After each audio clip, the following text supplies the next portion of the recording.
It is a good day to grift, is it not?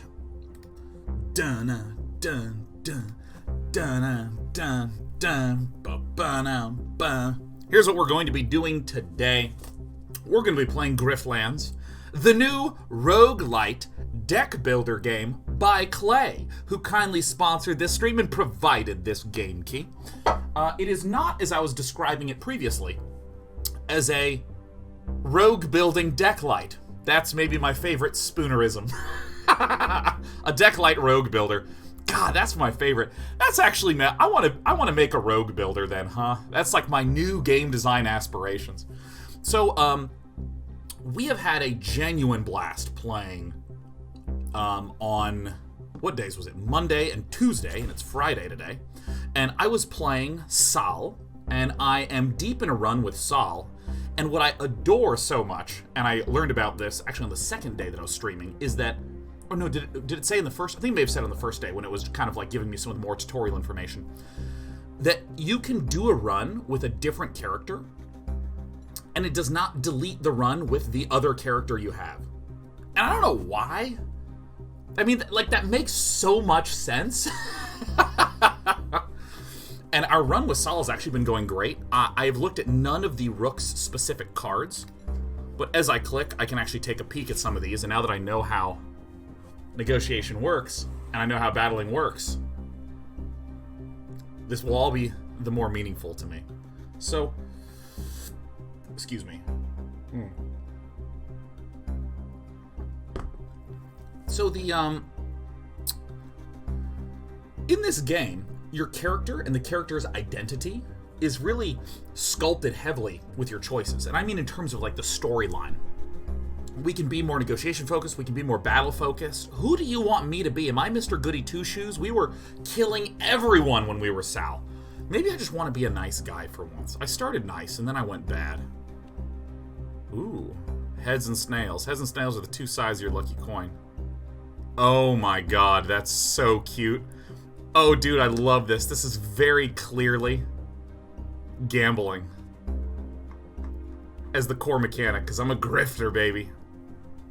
Give me them bounties. Do you really want to be a nice guy? I love being a nice guy. You know what? Let's do this. Let's say in the negotiation deck, let's focus on the hostility cards. You bear the brunt of the world when you wear a soldier's uniform. So you turned yours in and left the Admiralty. But even out of uniform, your name still carries the weight of your medals. Captain Rook, the veteran, the hero, the saboteur, the spy. These days you freelance, and you're on your way to a job in Grout Bog, where the Spark Barons plumb the ruins looking for forgotten treasures. The bugs there are hard to spot, but they bleed you dry if you let them. Seems like you'll fit in just fine. Snarl, snarl, barrel, barrel. You know, funny thing is, this game is currently in alpha. If you are interested in checking the game out, I have the link in the title of the Twitch, in the description in the YouTube, and it is being pasted by the bot in chat with some periodicity. I think every 10 minutes or so. But the funny thing to me is that, let me just move this window over real fast. Boom. The funny thing to me is that they say that this is in alpha, but it's like so polished. It's like the most polished thing. Like there's like a voiceover, and like look at the art, everything. The land around Grout Bog squelches with mud, hungry for legs as well as boots. The only road leads to a gate, flanked by armed security. A Spark Baron guard steps out into the path as you approach. Stop right there. Bog is closed. Especially to grifters like you. Oh, look, I even have a description. A name for any factionless settler. It's me!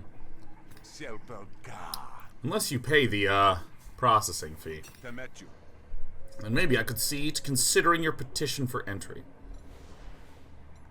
Let me in. Let me in. I love the negotiation. Forgive me for being skeptical. In fact, I'd like to speak to your supervisor. Can I speak to your manager? No, I don't want the tutorial. Nomad says, based on your last playthrough, it seems like diplomacy needs a lot of fine-tuning. In what regard?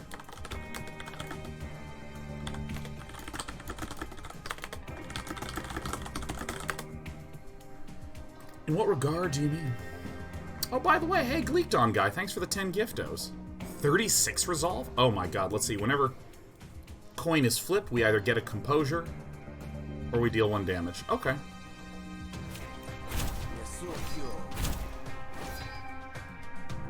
Call it. What's sticky? Flip your spare coin. I love this so much.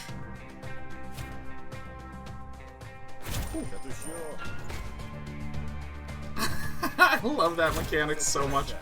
Deal max damage, I'm the best.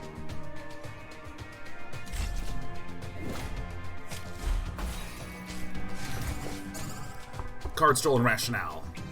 You bastard. And this one is the gains 1 composure for each hostile card you draw. Well, what do you know? Oh, look at this. What's this bonus for? Okay, so this is all attacks deal 1 more damage. When this argument is dismissed, return rationale to Rook's hand. Okay, that's fine. So this is all attacks. So I want to do my attacks first. And this one gains 1 composure for each hostile card. I don't really care that much about that one, huh? Waffles the dog. What a good dog. 2.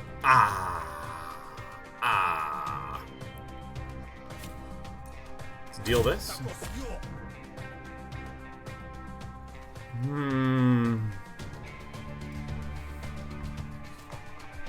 Thanks, Waffles the dog.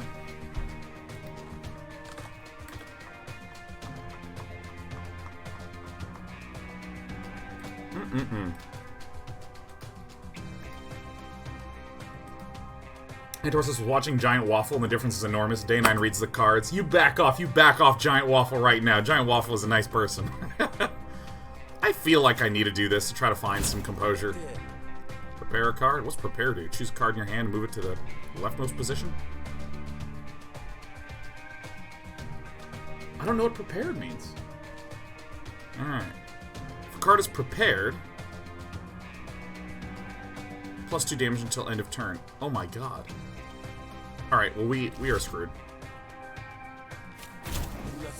Alright, we're just taking the 5 damage, but I don't really care. Hooray! Taking the 4 damage. We're the best.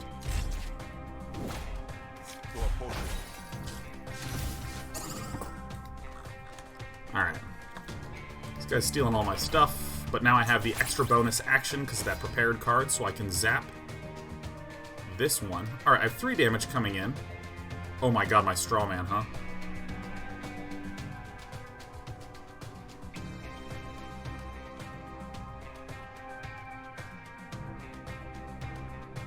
Oh my god, I think I just figured this out.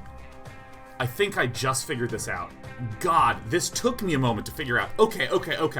I was actually taking a moment at the start of the game and just, like, trying to think through and read through all this stuff. I understand it now. Okay, so it's really common in any card game, any roguelike game, roguelite, however you want to describe it, to have different collections of mechanics and different themes in there. So, for instance, this has a very clear gambling feel, such as Call It, very clear gambling feel. There's a coin mechanic, very clear gambling feel, etc., etc., etc., etc. How the hell ever, I now understand that there is one big coin. Notice that the coin that's right here, this is me. I am the coin that's flipped. So right now, I'm on heads, which means that all the cards that are on heads will deal max damage. So for instance, if I shoot this one that has Grumble in it, bang, boom. The coin is still heads. Now, if I flip this, this can change the potential status of it. So I see. So I when I first looked, I thought that the way that this worked was each card flipped the coin, did a thing. Flipped a coin, did a thing. Flipped a coin, did a thing. Which, alright, cool.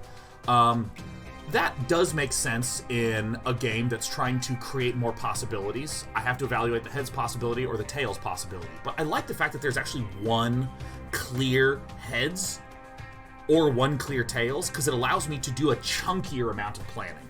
If I flip the coin before every card, it would, I think, feel maybe too random.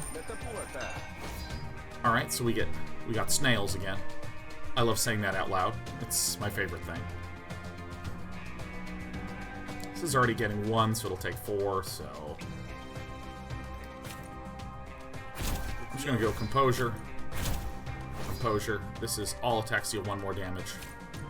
Go ahead and bonk this. So now we will stay... Oh, I forgot that all these would get reduced by 1. Okay. Okay. Okay. Okay. Okay. Okay. Alright, sometimes you make you mistakey. Can I just nuke this guy right now?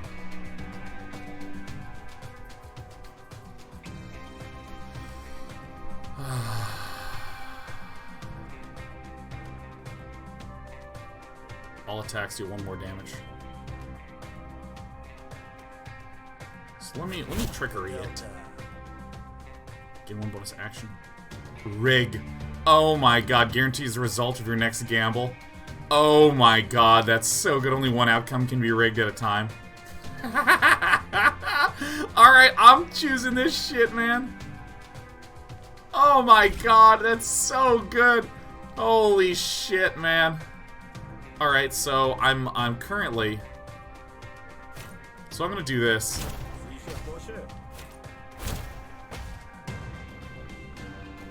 Alright, so if I rig this...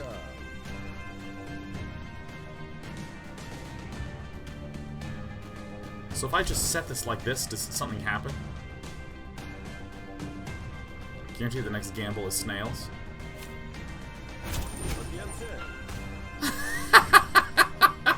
Oh my god, that's so good. Oh my god. Alright, okay. I mean, I'm actually taking a ton of damage to explore some of these mechanics, but that's fine. Oh, this guy's such a thief.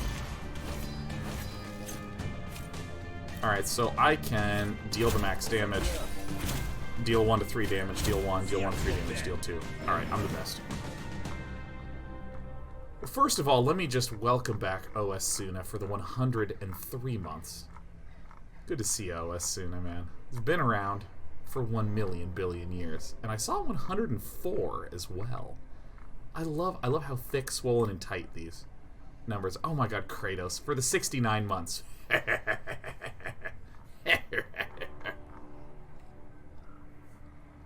OS Suna, good to see you, man.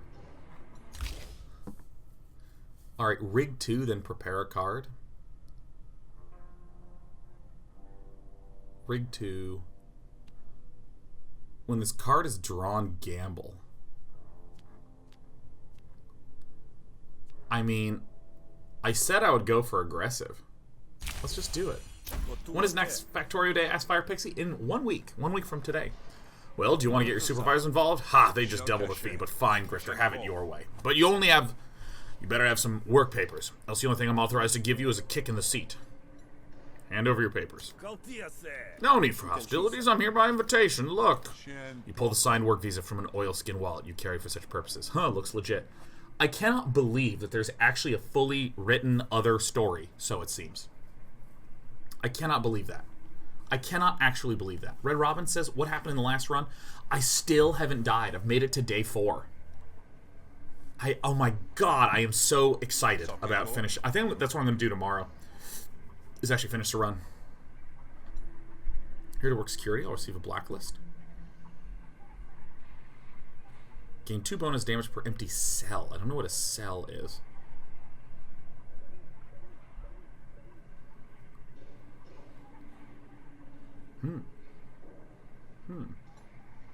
Yeah, there is apparently a streamer mode, but I don't really feel a super big need for the streamer mode. I mean, camera seems to work here just fine. Maybe we may as well check it out, right, huh? Options. Let's see, is it under...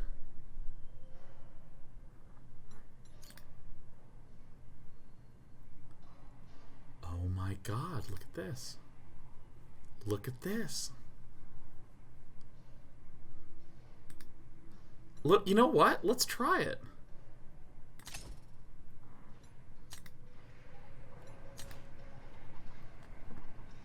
And the layout's broken. Look, it just covers it. The name runs right over to here. Maybe it's that if I'm doing it mid-conversation, it doesn't look correct. You know, like, I bet you this is actually good. But, like, I actually am one of, like, the old dogs, can't learn new tricks kind of people. Get this shovel. I'm an old dog that can't learn new tricks, man. I like the way this setup's been. I am a consistent person. Someone named Prindo Calandra, I believe. Juice Wills TV says the alpha finally shows itself. Yeah, finally. It took about 8 hours of gameplay to find it. Calandra, lucky break. She won't work you to death, that's for sure. I think she's too soft on the workers, if you ask me. I don't think I did. Rude of you. Gained shovel. Still gotta search you, though. You got anything to declare? Remember to see your backpack showing the contents. We've only got one thing worth declaring, though. Upgrade a battle card. Ooh. You know what? I'm going to be more battle-focused with this guy and hostility and negotiation. That's all? I suppose it's fine. Okay, so I can blast with gun. Gain 2 charge and 2 defense. Rook can store charge in his empty cells. Charge can be used by certain cards for additional effects. Look at that, 8 damage. Damn. Spend 1 charge, deal 2 bonus damage. So we have some defense. We have a bunch of blasting. And I'm going to upgrade this one. Gain 2 charge and 4 defense. I'm going to do the 3 charge.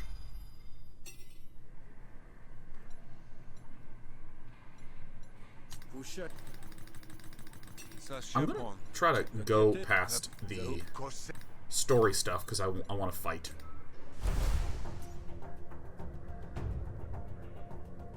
What? What? Oh my god, it's a completely different map. What? What? Oh my god.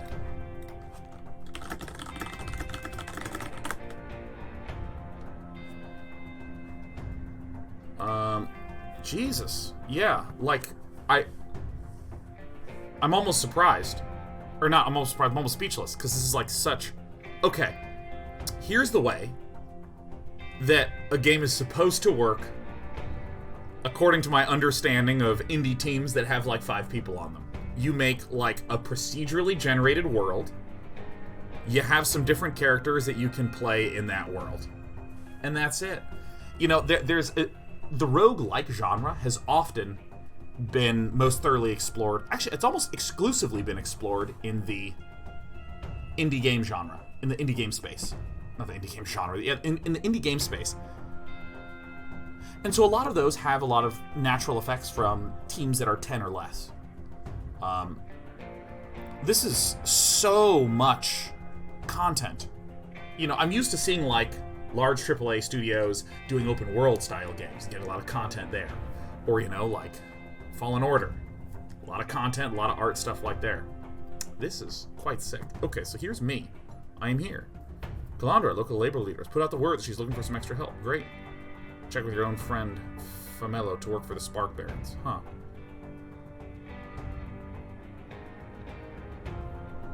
Okay. Yeah, I'll go to the labor office. That's fine. Did we lose the last character? It's still going, Lagcraft. I'm going to try to finish it tomorrow. You enter labor office. Shovel at the ready. You here to dig, Grifter? It's my shovel. I'm here to dig, friend. Why else would anyone be in the bog? Good point. Talk to Calandra. Set you up with the contract. Great.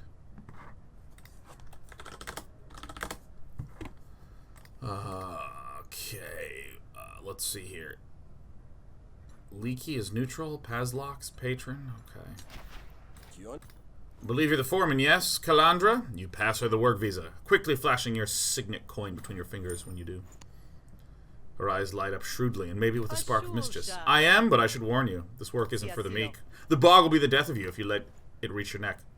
That's the code phrase you were expecting, so you respond in kind. Then I'll watch my step and keep my neck dry. She nods, satisfied. You're a rook, then. Your references are glowing. That's unusual for this side of the bog. I can't give you the details now. We're on a timeline. I need you to put the work right away. Let's get started, right? Work. You hired me. I'm ready to go. Happy to be in business. I'll give you that money.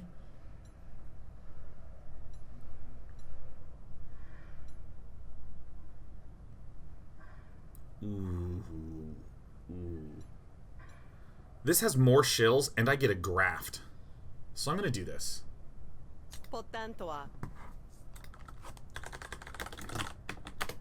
Ah! Drunk Terrence says, we use Day 9 links. Does he get a cut of it? If you go to the Epic Game Store and use the code Day9TV, your pal Sean certainly does.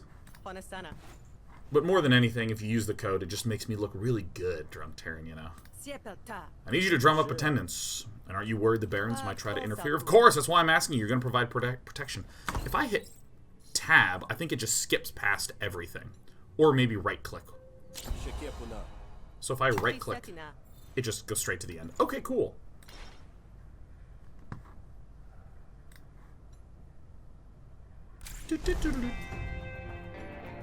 Alright, grist for the mill. I mean, it's just so juicy. You suddenly feel a white-hot stinger on the back of your neck. Hash spit! Feel your neck. You carefully probe the area with your fingers. Whatever bit you is long gone, leaving only the smallest smear of whatever is left behind. A cool wave of euphoria radiates into the base of your skull, clearing your mind of any further thoughts about that incident. When this oh no! When this card is drawn, increase the cost of a random card in your hand until the end of this turn. Unplayable Hatch Parasite. What? When this card reaches full XP, it is destroyed and traces special effect Parasite. Removing this card from your deck lowers your maximum health by 10. Oh my god! Come on! I want to let everyone know that if you purchase Griftlands, the game will be unkind to you. Then again, what are you doing playing a roguelike? If you're not prepared for stuff like that, huh? You know, there's a lot of story here and a lot of content, but like, the negotiation gameplay is so fun. I understand you may be interested in learning more about the labor movement. What are you, a narc? Look, I'm staying out of trouble, see? I don't know nothing about no rally and I don't intend to. At ease there. I'm no narc, I assure you. Quite the contrary. I'm a narc repellent. Jeevesy says, well, dang, it's been a while. Like a couple of years while. But hey, Day 9. Hey, Day 9. It has been a little bit, Jeevesy. It has been a little bit. Jeevesy. Is the code Day 9 or Day 9 TV? It is Day 9 TV, Drunk Turn. Oh, yeah. I feel like a bad person. Gain just 1 bonus damage. I'm going to improvise this card, see if I can get some composure. There it is. Look at this. Get some composure, expand, bam. So let me just remind anyone who's never seen this game how it works. So I'm going to explain it not in the structure that is here in the game. I'm going to explain it in more traditional language, traditional vocabulary. So the idea here is that I have 32 health. My opponent has 13 health. And what is my opponent going to do next turn? It is both represented as this inner ring here, because you can see Torn is deploying an argument against you. That's one of the things. And the other thing is 4 damage coming in. And it's also represented by this 4 over here. And so, much like in other RPGs or card games that you may have seen before, I can do things that give me temporary ability to block. So right now, I have 3 of that. So when I take 4 damage, 3 of it will get blocked, and then of this 32, I'll take 1 damage. And then I have a bunch of cards that can deal damage to my opponent themselves. However, this is a negotiation, so it's all using the language of negotiation, not health or damage or any of that stuff. It's like you have resolve instead of health. Instead of block, you have composure. Because if I'm very composed, you can't deal damage to me. Oh, and it's not damage. They're arguments that reduce my resolve. Yeah. So I'm going to shoot this. Shoot this. Dealt 2 to 4 damage. I high rolled it both times because I'm the best. So what you'll see is that there winds up spawning these other arguments that are basically passive effects that then I can take out directly to remove that passive effect. Or I can just continue to attack the main argument, which is basically attack the guy. So right here, with this is diplomacy cards deal 1 less damage, and I have 1 diplomacy card, so that's pretty bad. And let's see, what does this do? Apply 1 composure to random target. Okay. So it looks like I'm just going to be doing some composure creation, huh? Composure. Composure. I'm going to gamble. We hit heads. So now I'm going to go ahead and deal max damage. I love this coin flipping mechanic.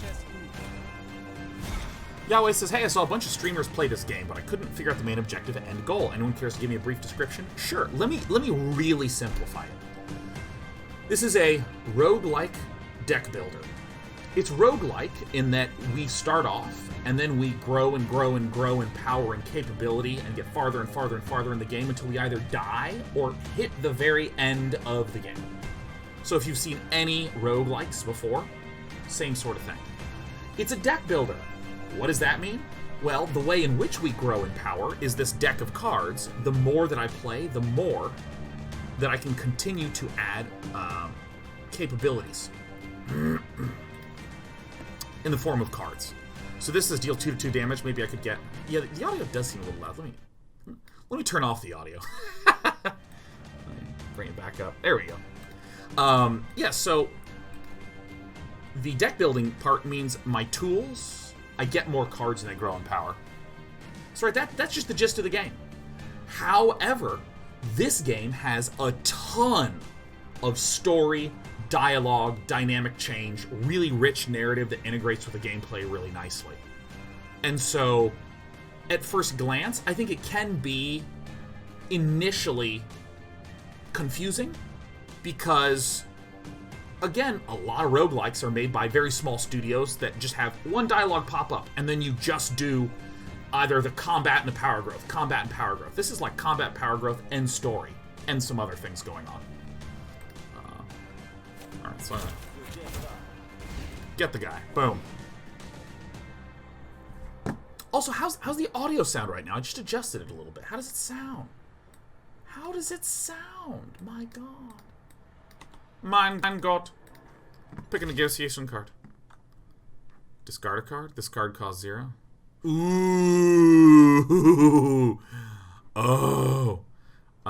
Prepare it. Apply 2 composure to a random target every time you play a card. I'm gonna go down the hostility route. Stood on your own 2 feet, have you? Never had another worker step up and cover your shift when you're lagging? Never had a colleague watch for barons while you were trying to catch a nap between shifts? Well, I mean, of course, who hasn't? We gotta look out for each other. Here, the barons would bleed us dry, or worse, the Grockets. Oh my gosh, Chodius Maximus. A warm thanks not just for the 5 gifts, but also for this opportunity in life to say Chodius Maximus.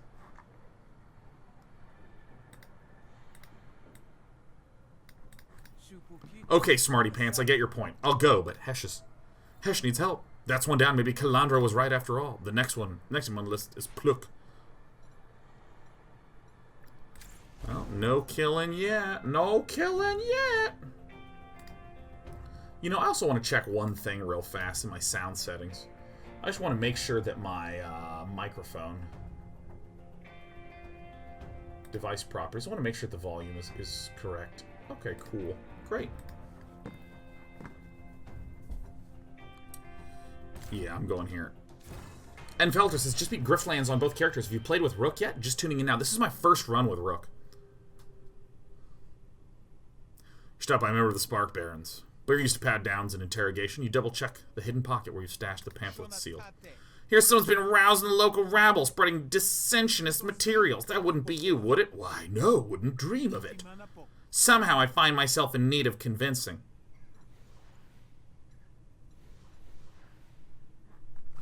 You know, I said I'd be more battle-focused. God, okay. Again, for any of you who are just now seeing the game and get the gist of it, you actually have two different decks. One is negotiation. One is battle. When this card is played, 1 damage? No, don't give me the battle tutorial. We have 4 damage coming in, huh?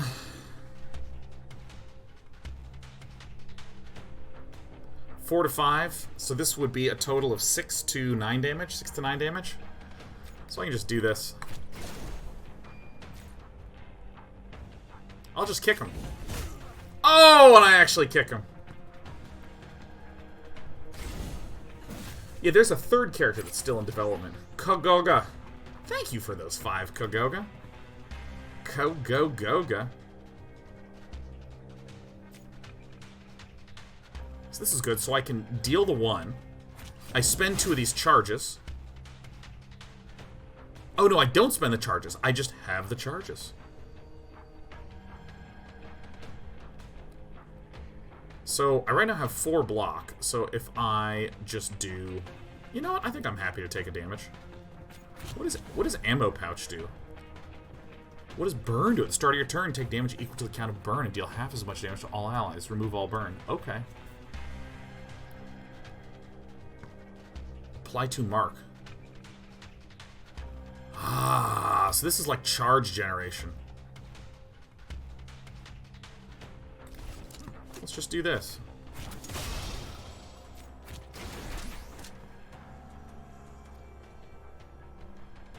Boop. Vegan and vegan and an ancom. How do you parse your name? Vegananda non-com. Vegananda non-com. I actually don't know the story super duper well. What is this? What is this bog cyst that's showing up? What? 1 overcharge variable increases max damage of all cards by 1 for each count of overcharge. Gaining charge while fully charged generates overcharge. Ah. Vegan and an ancom. Wow, I actually did it. I did it correctly. Wow. Alright. Gain 3 charge into defense. So if I, like... Okay, what does this do?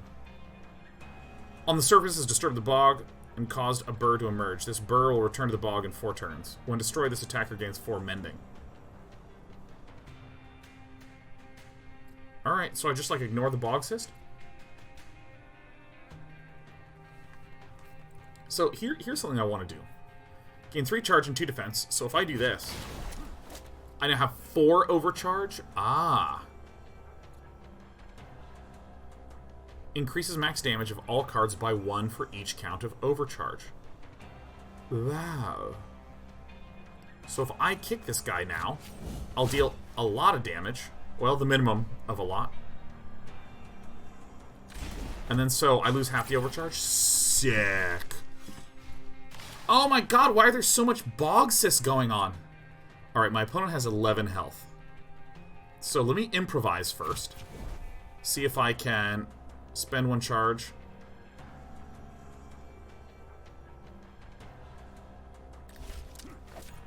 Let's see if we can get lucky. 2 to 7, this means it's 4 to 14 damage. Okay. Oh, I'm so good.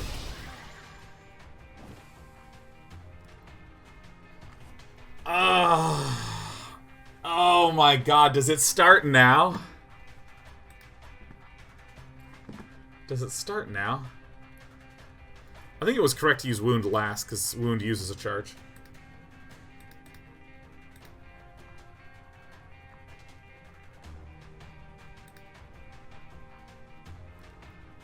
I was already a murderer last time. Yeah, I guess you're right. I'll just be nice and accept everyone's surrender. Win the battle, get the restore. Alright. If the target has burn, gain 2 charge. Spend 1 charge, deal 2 bonus damage per empty cell. If you have any overcharge, attack twice. But this is an uncommon. Taking it.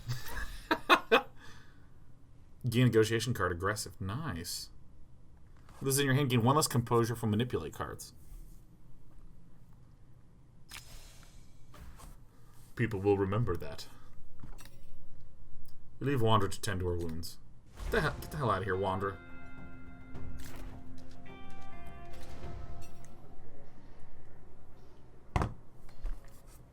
Entropy says last time you were pleasant to talk to, but an absolute sociopathic murderer. It's me, it's your pal Day 9, the murderer. You find Plux hovel amidst the sprawl.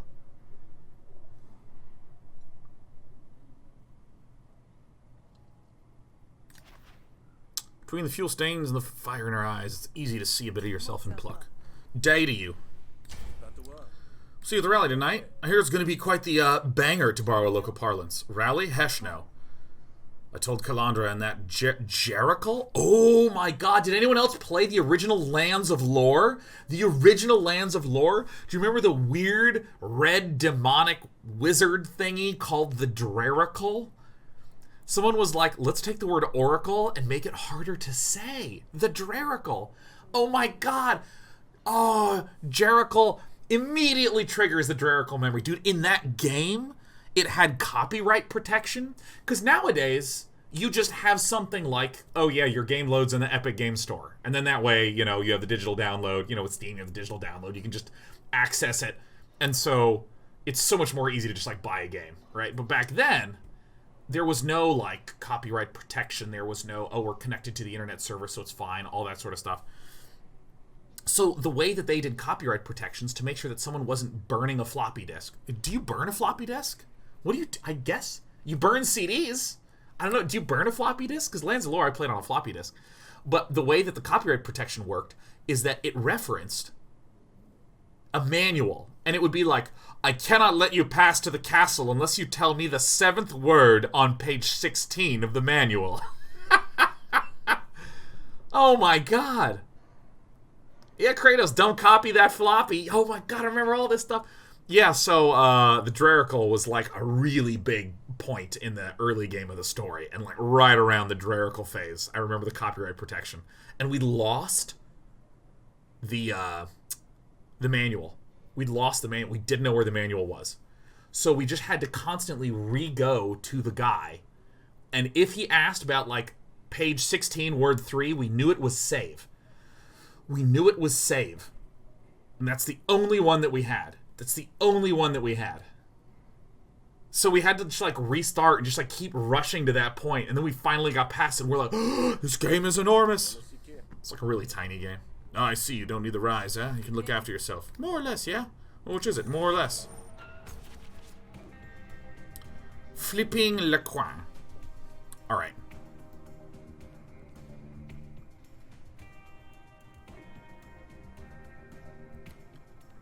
Alright, so let me just do trickery. I think trickery feels really good. Oh, we get to wig it. So let me...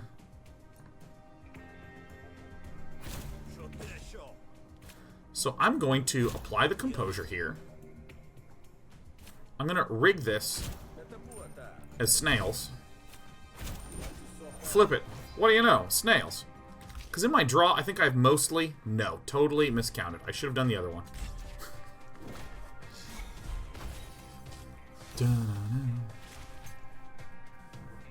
Aggressive. Gain 1 less composure. This is gain 1 count whenever a card is played. When the count reaches 10, Rook loses 10 resolve, and this argument is dismissed.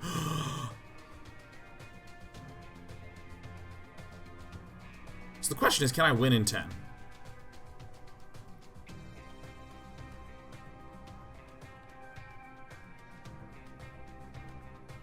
Oh, I'm making a mistake, didn't I? I think I actually am going to need to hit this early on. Incredible!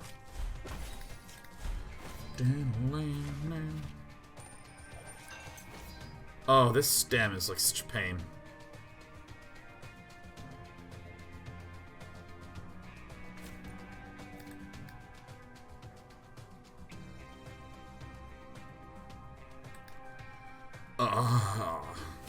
Okay, let's do this. Let's gamble.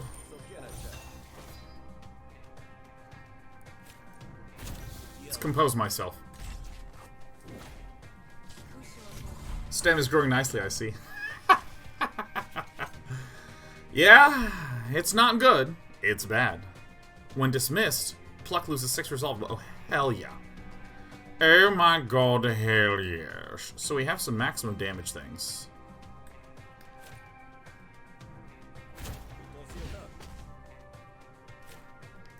Dude, I'll just take the damage. I'm gonna be fighting so much, and every time I win a fight, I gain so much resolve. And that is actually so cool to say out loud. Dude, I'll take the damage. Look at this. Snails.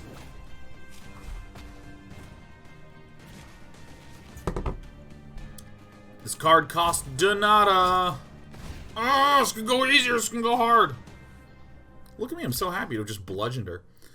Alright, Vulgar. Draw 2 cards. Gamble for each hostile card drawn. Oh, yeah.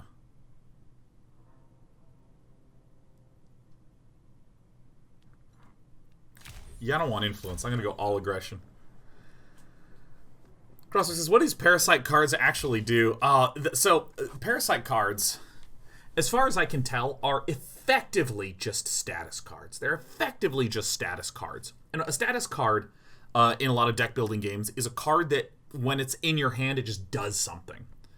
So this says, when this card is drawn, increase the cost of a random card in your hand until the end of this turn. So you just draw it and it just messes with you. There are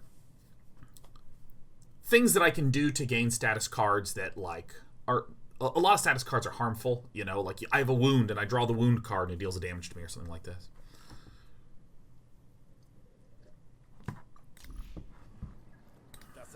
Spark Barons are sure to send enforcements, and they'll be looking for any excuse to penalize those in attendance. But Kalandra has sent me to guarantee that you'll be safe in the crowd. Wear a mask if you like. If trouble comes to call, I'll be the one to answer the door, giving you a chance to slip out the back, as it were. Huh? Really? You do that? Well, all right then. You know, I'm not going to make any commitment, but here's a pamphlet. Oh. You probably have enough people convinced already, though. The rally is starting soon. You could just fudge the numbers if you wanted.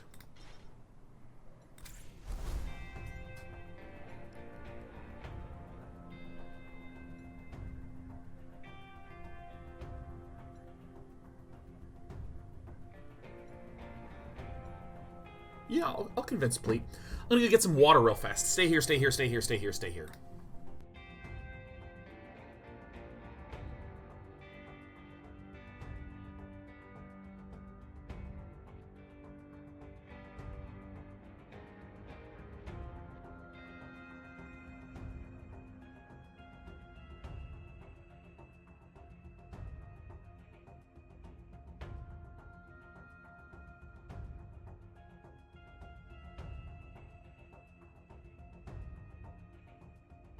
Ah, yes, water, the lifeblood of a person that talks all damn day.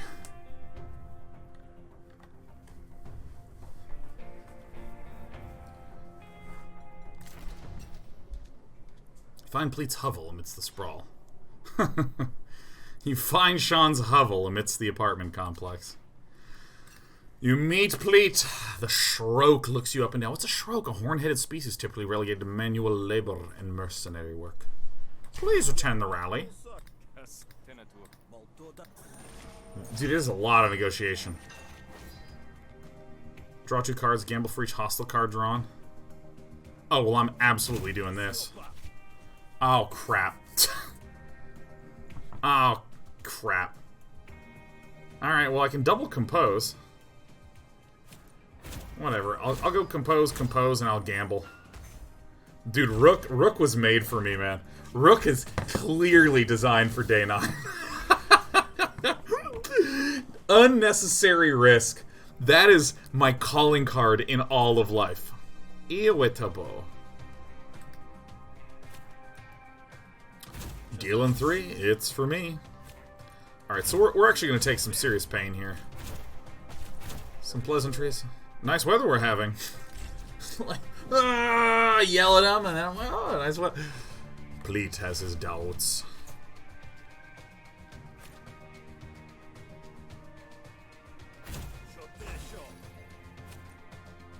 Alright, so I should do this first. And then I should... Well, let's Trickery. Yeah, I mean, I'll just compose myself. Then whatever happens, happens. Snails. Or, excuse me. Heads. I love heads and snails, man. It's so good. Woo! Look at our planning. I do have 4 damage coming in.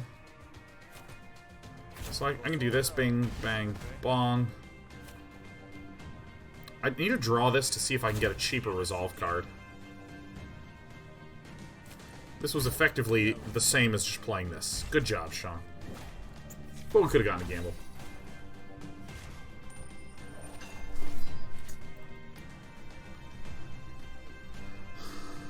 Alright. It's time to do some pleasantries. It's time to call it.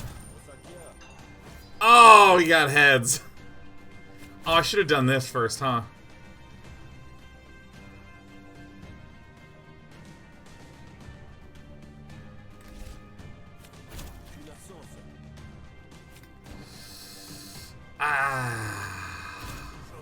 Oh, if only I had flipped snails! Dude, okay, there's someone very smart was like, don't call it heads and tails. Call it heads and snails. Call it heads and snails, man.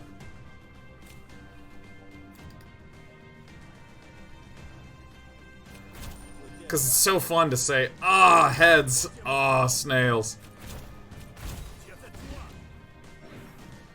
We did it.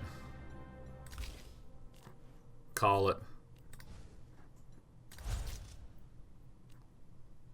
Choose the side of the coin and flip it to that side. Gamble twice.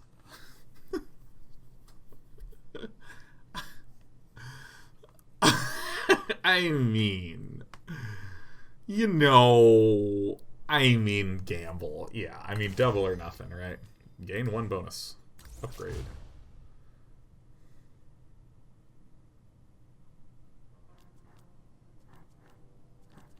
This is more damage. This lets me rig.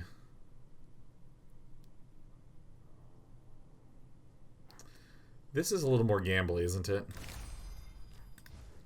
I'm living it up in the gambler life. Oh, this destroys it. No. Yeah. Gambling always works if you're immune to losing. That's me. Gamble disco a card. Yeah.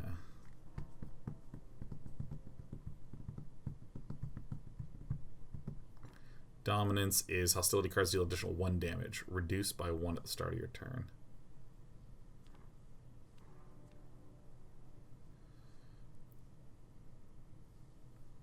Yeah. Go to the rally. Are you saying this is rally some sort of test? I'm not saying anything. But I will say that the only way to fail is to fail to make an appearance. Well, golly, no one ever told me it wasn't a real rally. Oh, alright. You know, whatever. Alright, go. Boom. Whoop. You can right-click these cards to see their upgrades? No way.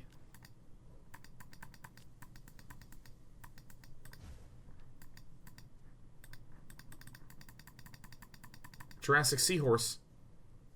Did you lie to me? Did you lie to me, Jurassic Seahorse? What?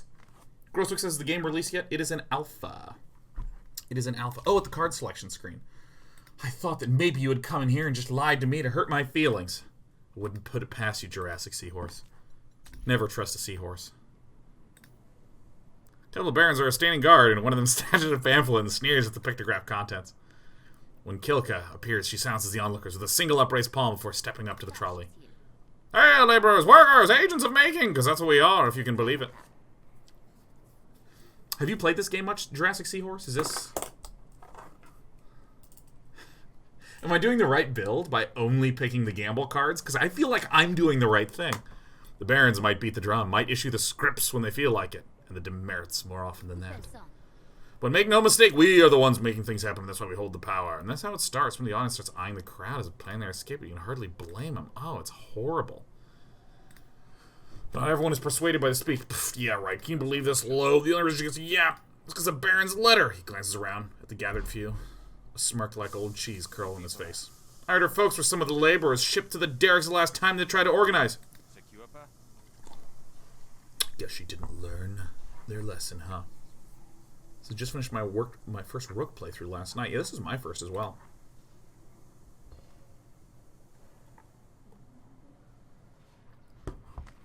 Kratos says, how have you been feeling about the lack of composure / defense comparative to Sal? Or just having all the fun?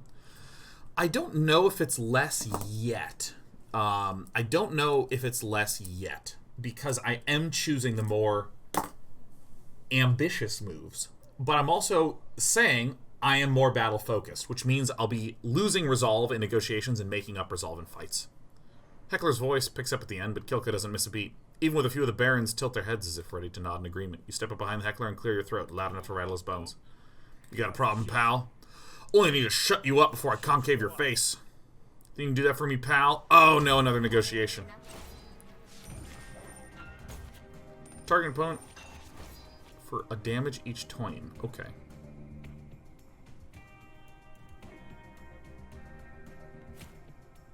Oh, it's 2 farts. Yeah, I think I still have to do this.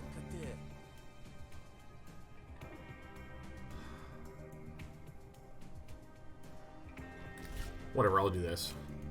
I'm gonna reverse the coin. There it is. Wait a minute. Wait a minute. So this is gamble, then gain 1 bonus damage. Oh, so I gamble first. Okay.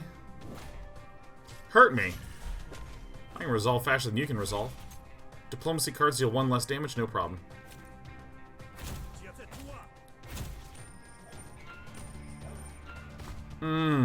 Discard a card. Oh yeah. Discard a card, gain dominance equal to its cost.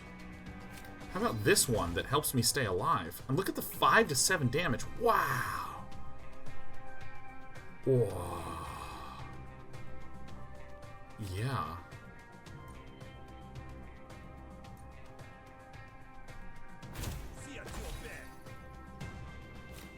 This one. And then I'll flip the coin. Yeah, look at that. I'm lucky. Oh, crap. Wrong one. No. Alright.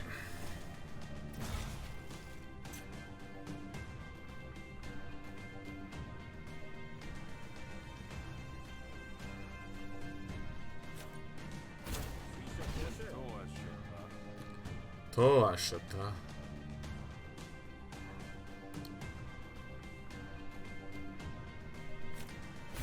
Well, it looks like my wish to take a lot of damage is coming true. Deal damage? No way! I really am the luckiest! Yeah, alright. Is this Parasite gone yet? God. Upgrade. Okay, how... Wait, Jurassic Seahorse. How do I do this?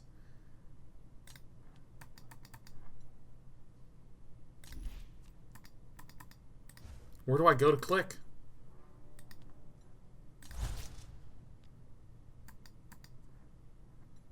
At the reward cards.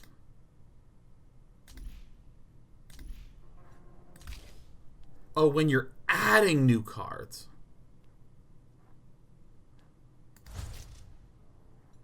Oh. So this doesn't show you all the upgrades. It just shows you what upgrades this one is going to get.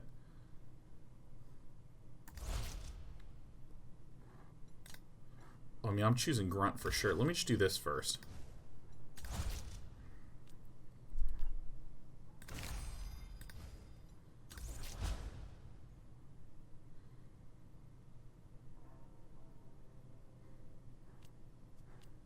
No, I'm gonna do gamble right. Oh my god, look at this. Yeah. Alright, well this is tickling my fancy for sure. I'm leaving, alright? I don't want to be here when the Barons decide to deal with you the way they did with the last uprising. About a decade too late for that. The Hecklers dealt with it and nobody even knew there was trouble. Kilka finishes her speech and even earns herself some scattered applause. Tough crowd. That went well. Blah, blah, blah, blah, blah. Yeah, why rig when you can be lucky? Damn right, Antor, right? I get all the upside and none of the downside. Thanks, Rook. We vacate the area in case the Barons decide to come back, pick off stragglers. Tell Kalandra how the rally went.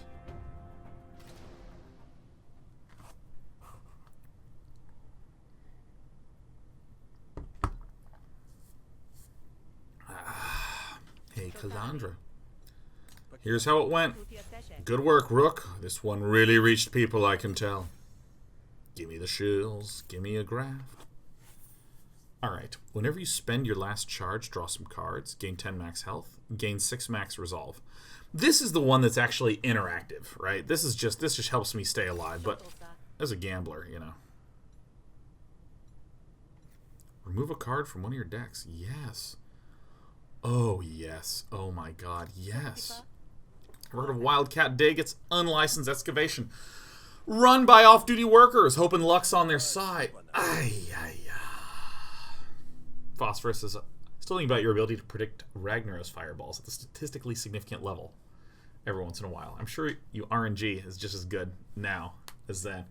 Yeah, for any of you who don't know, there is a card game that I played where there was a random outcome where you'd have a creature that could effectively hit any enemy target.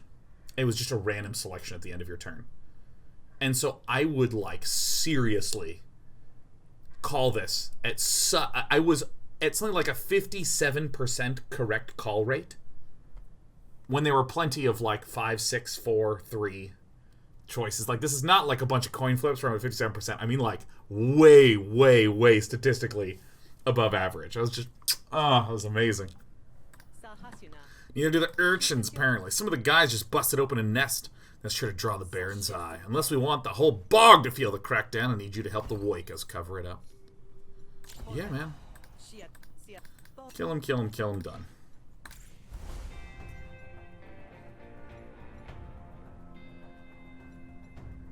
That's a great name. A great name. The Last Stand. Oh my god.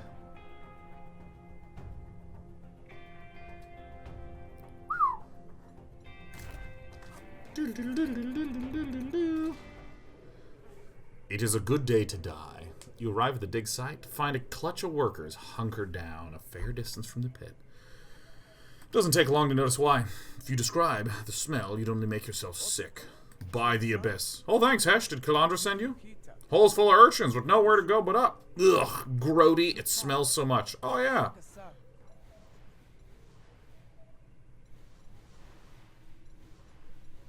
I'm going in, man. It's all about me. Very well. Stand back. Father Onich, there's a guy in the bar you should talk to about your coin, man. You got it. Let's do it after we blast some things. What are these?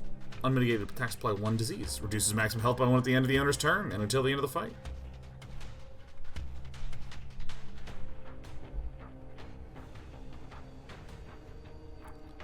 So do I have to do both in 1 turn?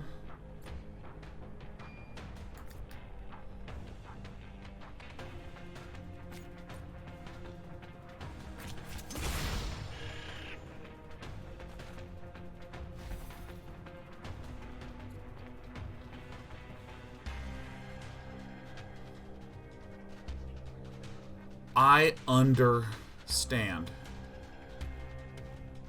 Oh my god, I can wrap my head around this. Okay, so what's happening is I actually have to deal lethal blows. So, in the combat, for any of you who don't know, the way that the combat works is that this guy, you'll see he has 12 of 12 health, but you see this 8 right here. In the health bar, this is 12 health represented. But if my opponent takes 8 damage but doesn't die, they panic.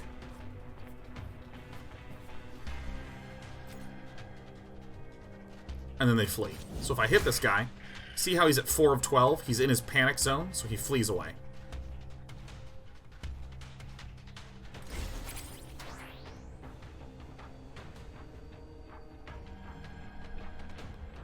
Alright. So I need to deal a little bit of damage to each of them, huh? I'm going to gain some charges here.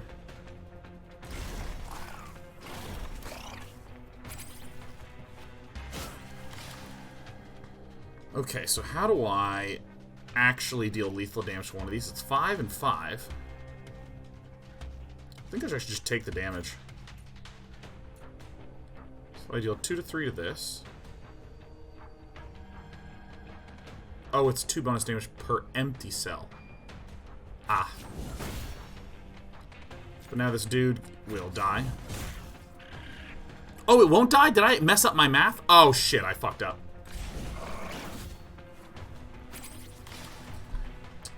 So what we've been doing is, for the first ones, I didn't have a good way to combine my attacks to kill one.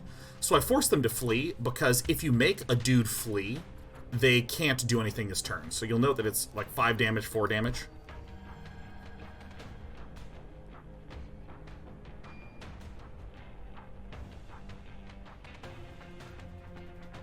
How do I actually want to do this?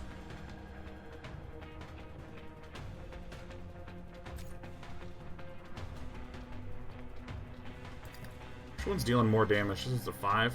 No, this is the 5. Alright, I'll just do the simple play. Take 4.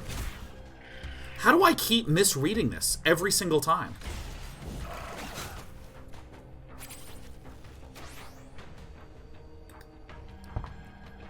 I'm just making these things like the most powerful. I've made this the hardest possible one. Spend 1 charge, deal 2 bonus damage.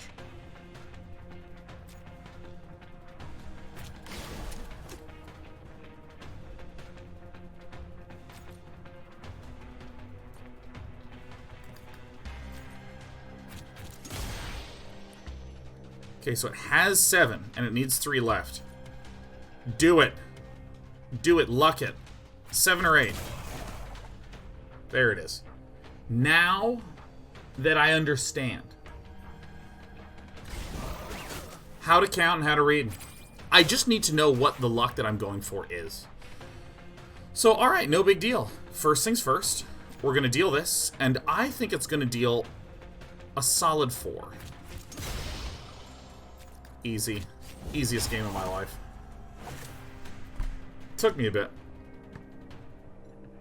Urchin Musk.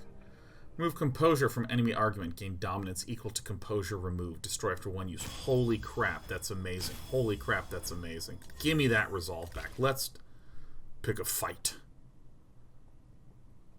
Spend all charge. Repeat this attack once for each charge. What's concentration do? Increase minimum damage of all attacks by 1. Have your concentration when you take unmitigated damage from an enemy. Oh, that is such a tight. Oh my god, this is so good! Wow, you're a pro, huh? You dealt with urchins before. Oh, actually, well, the homophone anyways. Suffice to say, the tactics are fairly similar. Say what? Don't worry about it, my friend. Tonight you must live like a victor. Gather your friends and celebrate it in the way that befits your custom. You love me. Yo, I love you so much, don't I?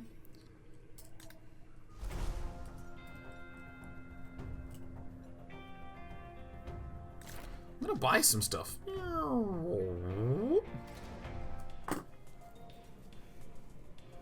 Dusty old Kradeshi approaches you. So your Admiralty, yeah? Read across your shoulders. I was once. Aerostat, if I had to guess. Compliment. Oh yeah, you're a really smart guy. They can take our youth, eh? But they can't take our cunning. Oh, they would if they could, I'm sure. Alright, well met then. Enjoy your... Do you have your squadron coin? Can I see it? Now that's quite personal. No, please, don't take offense. I'm a collector, you see. I have several coins of my own if you're up for a trade. I'm always here. I like foot traffic. You decide you might be up for a trade, just find me.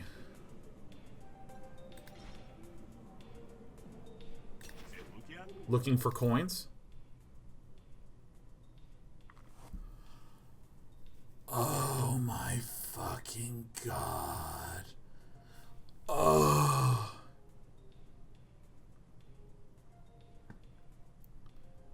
Oh.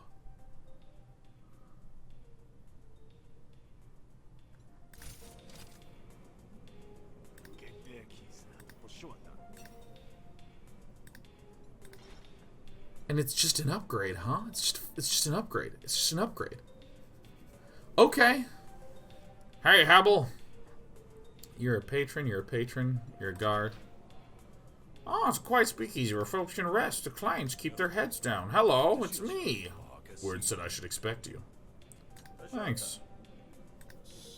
Hold on, I got something for you. Digs around the bar, producing a lined case of unscented graphs. A gift, my fine friend? We've only just met. You call in good favors.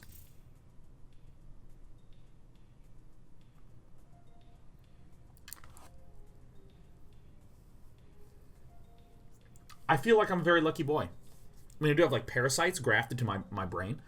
At the start of each negotiation, rig to... super blah blah says, apply one composure to any argument. Does that mean opponent's arguments? No, it's only ours. So, like, our arguments is like a collection of sort of, like... they feel like halfway between a passive and a summon. It's like... you can have that passive effect, but your opponent can attack the passive effect. I don't think I want to rig the heads, though.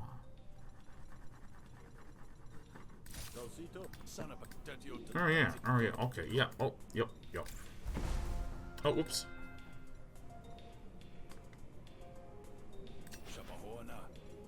Buy cards. There we go. No, I don't like items that much.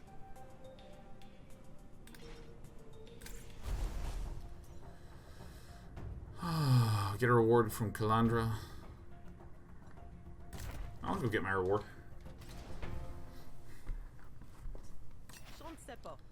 Get paid! Urchin Lord, big clouded things. Trust me and hope you don't ever see one. Alright. Give me those shills.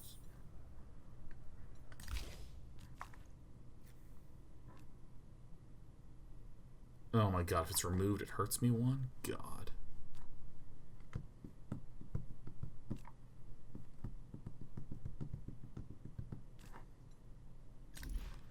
I want to remove from this one.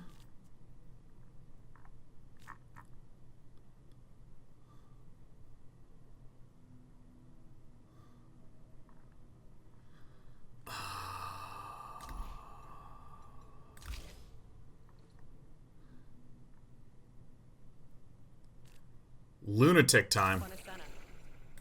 Get it out of there. Alright, I'm skipping the story. If you want the story, you can feel free to buy. What is this? Emerald 2 weaponsmith at Rook Nose here's in the bog.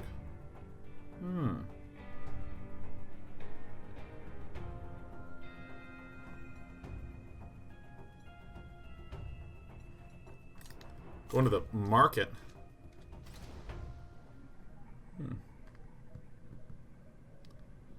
An armed guard seeps out of the shadows to cut you off. This establishment is for members only. Let me in. As clandestine as you make it sound, this is ultimately a business.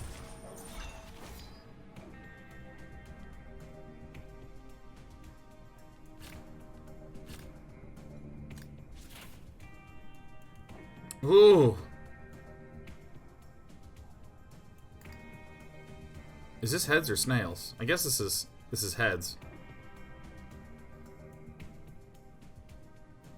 So that's gonna take 4 damage, but I'm okay, huh? Let's do this. Let's deal 3.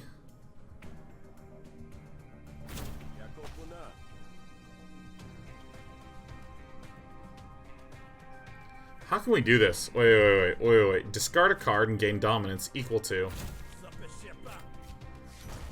So then I can flip this. And now we're...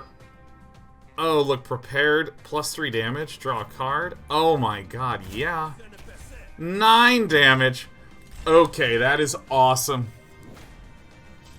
Yes, and look, that bonus argument voice of the people giving me La Défense. Look at how quickly! Oh my god!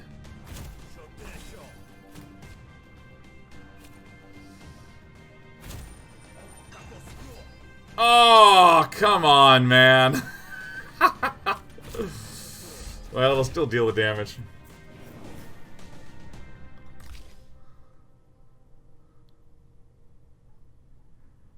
Oh, yeah. Oh, yeah. I think our aggro deck is coming together. I'm a member worth having with connections in every faction. You'll spy then? Fine. Conditional membership granted, but you better have shittles to spill. Guard, vendor, and a proprietor. Selling graphs. Oops, that's not the button. Where's my graphs? There's my graphs. I have 4 graph slots already? Wow.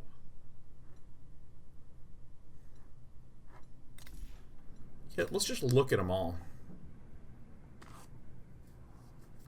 So I don't think I'll ever want to rig defense. All cards gain 1 minimum damage. Your prepared cards deals 2 bonus damage. That's cool. Combat graphs, trench knife. At the end of your turn, gain 3 defense and 3 counter if all your cells are empty. Okay, that's okay. When installed, upgrade 3 random battle cards. Whenever you gain charge, gain 2 defense. That actually seems right up my alley. So we have some charge, spend, spend all charge, spend charge.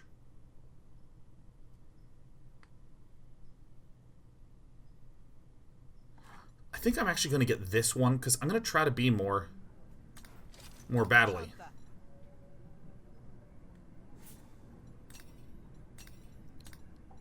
What was this one anyways? No, I don't think I want that.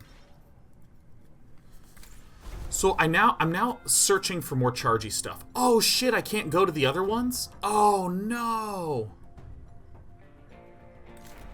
Oh, I miss out on the other ones? Okay.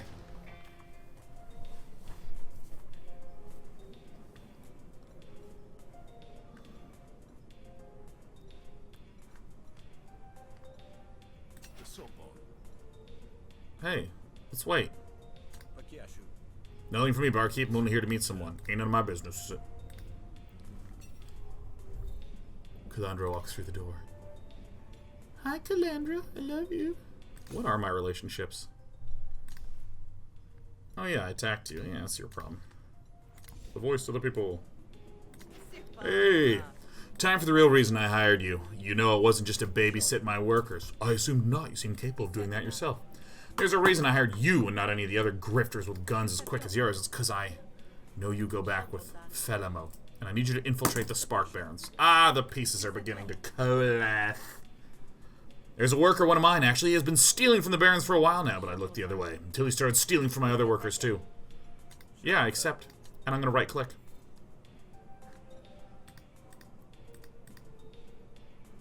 Alright, I think I skipped the part where I got to see the reward.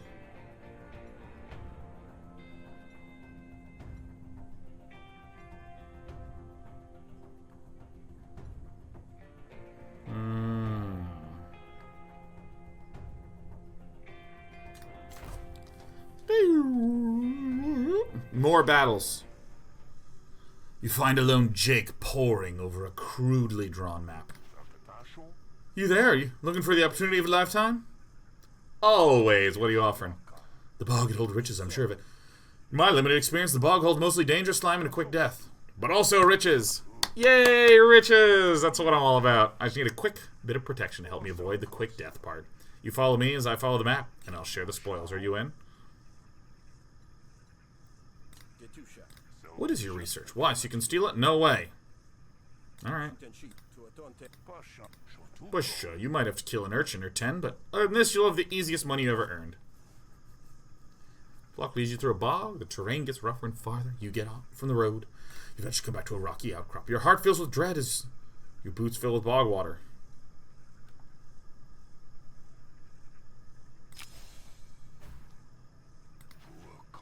What, did you hear that? What is it? It's nothing. Let's keep going. Alright.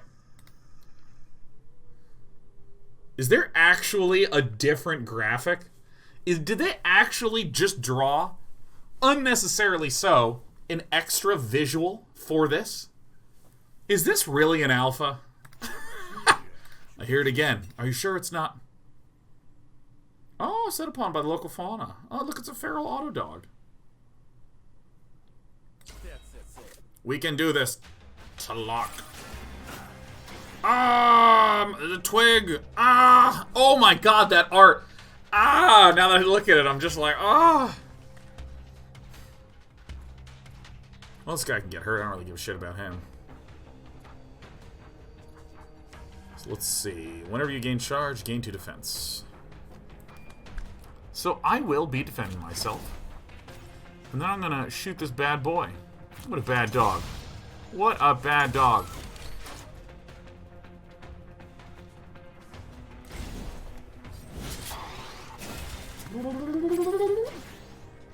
I will now kick the dog.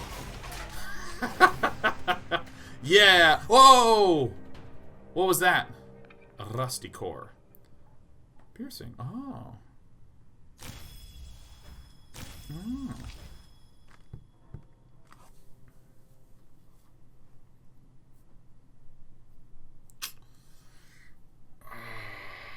What does Scorched do? Whenever burn is triggered, remove one Scorch and half your burn instead of removing all burn.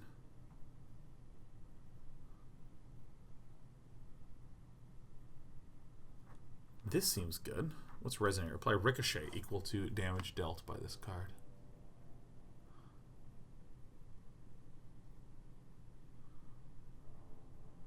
Oh. Matthew! Matthew, you've gifted 27 subscriptions this week. Matthew, merci beaucoup. Merci beaucoup. Senef Qual says, love is needed, love is given, and I want nothing in return. I'm getting top-notch entertainment free here anyways. Much love. Senef Kel. Welcome. Yeah, look at y'all. Y'all being so nice, man. Let me tell you, this week has been one of the best weeks this year for me. I've just been playing this. Played Magic. It's just been really good. Got a lot of cleaning done. Sleep schedule's good. Sleeping well. Feeling great. Feeling great. My left leg, I need to do some more stretches. I need to do more stretching. That's a for suresy, huh?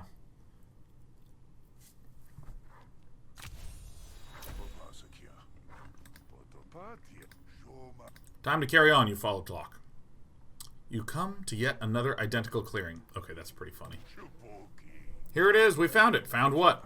The secret of the bog, of course. Look, it's all around you. Take as much as you want in payment.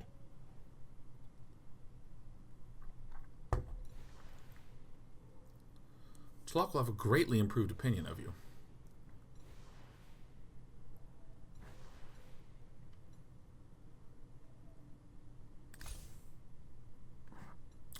So if I leave, this guy gets a greatly improved opinion. You decided unwise to talk and play along. You're so very generous. Thank you. No, thank you. Oh, yeah! I'm such a sweetie pie! I'm such a sweetie pie! Dude, my other character, Sal, I was killing everyone and focused heavily on being a diplomatic negotiator. Here's the opposite. I'm an aggressive as hell negotiator. I kill no one, and I'm a goody two-shoes, man.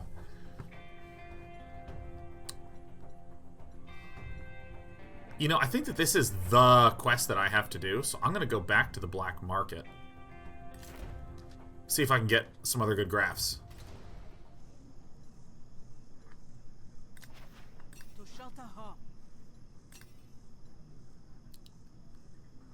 10 pets have 10 health in battle, doesn't matter to me. Alright,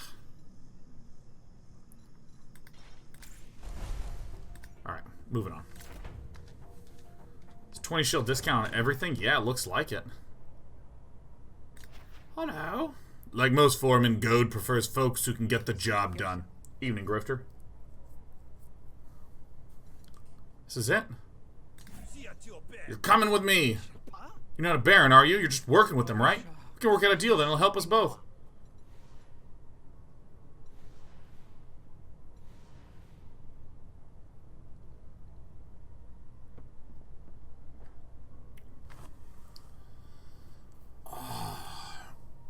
Oh my god.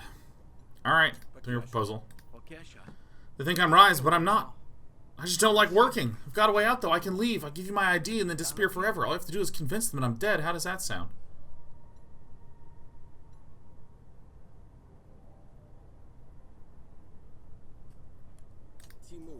Sounds easier than fighting you. Great, here's my ID. Just tell them the rest of me got disintegrated. Start of each negotiation, add a random authority card to your draw pile. Alright. Alright, let's go to the Baron Regional Headquarters.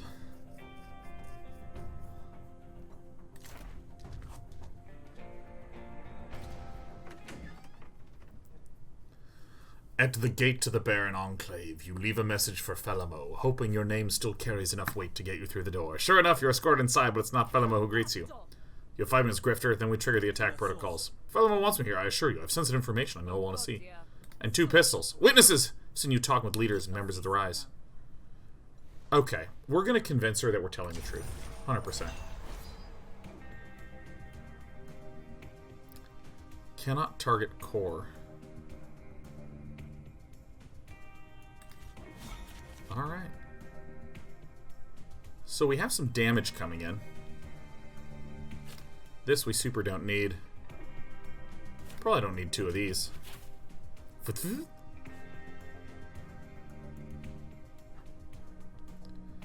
Oh, discard a card and gain dominance equal to... Let's discard this. Draw 1 card and gain 2 dominance. Oh my god! Yeah! Oh my god.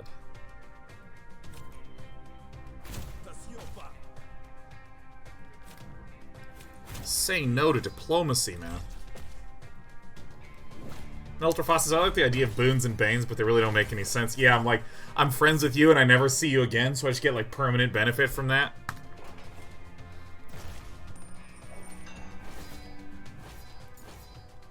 What does this do? Gains 1 composure for each hostile card you draw. Alright. And it looks like our dominance is taking a little damage.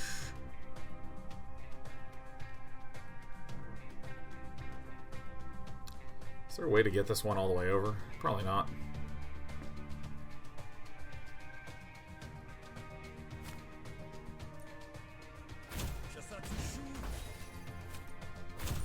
So, I mean, I just go all in on this puppy.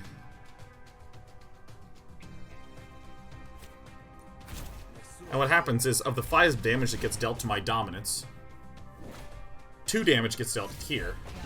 The runoff 2 goes to me. Yeah, I don't need that. So this says you cannot target the core resolve, but if I target this one, does the carry-through damage still happen? Holy shit!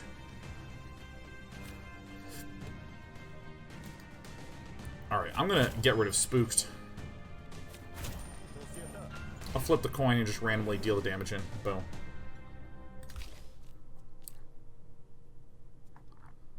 Do I have another call it?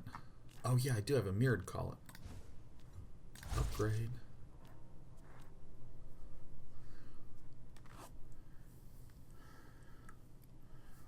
Yeah. Alright. Gamble, attack with this card twice? Yes. Well, this is in your hand. Apply 2 composure to a random argument whenever you prepare a card. Absolutely all in on aggression. Remember, though, you're surrounded by Iron Barons, and, you know, I'm really mad, and, you know. As you should know, I'm an experienced agent. I can infiltrate, assimilate, sabotage, and equilibrate. This is supposed to make me trust you? I do have one way to test your loyalties, perhaps. I'm all ears. Do some fighting. Okay. I did it! It was me! I literally did what I set out to do, which was to use the rest room. Supervise learning. Take possession of the automech at the automech factory. No problem. As you enter the automech factory, dozens of half-completed automechs turn their sensors towards you. Beep boop. A harried-looking administrator walks over to you. The area's off limits. What are you doing here? Aren't sent me. Supposed to help train some automechs? Oh, you're the guinea pig. I mean, Grifta. It's about time you got here. What do you need me to do? I've got 2 models ready for the proving. Out in the bog. Just pick one and take it from there. Okay. ENF 301A. ENF 302B. Does the chair get a bathroom break? No, Asmodai. I make the chair hold it and then I sit on him. Yeah, 302B is a cooler number. What's the story of this one? That one has been into the proving ground like 3 times now, and each time it got worse at fighting. I dialed his violence inhibitors way back. It might work, or it might go amok, or just shut down. I don't know, honestly, I'd be grateful to get it out of my hands. If it comes back again, we're going to have to bust it down for scrap. Really? Looking for a challenge? I have to thank you. This thing's been a pain in my side. I'll set out to follow you to the proving grounds. Try to be discreet. Follow mode, beep boop. Oh. Oh, he's so cute. What's this?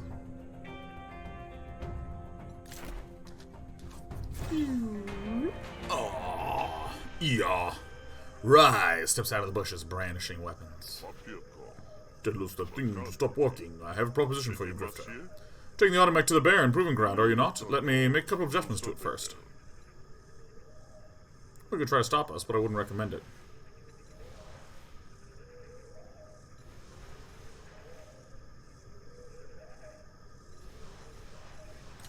What kind of modifications? Nothing visible from the outside, just a little something to clarify its allegiances.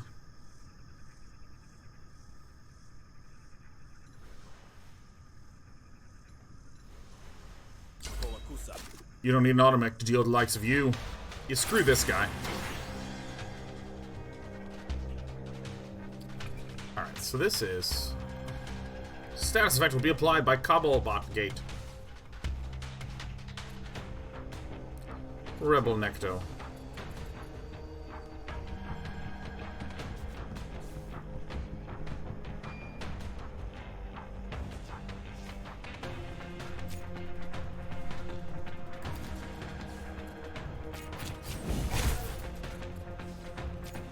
I think I'll just do this. And then just pass it along, huh?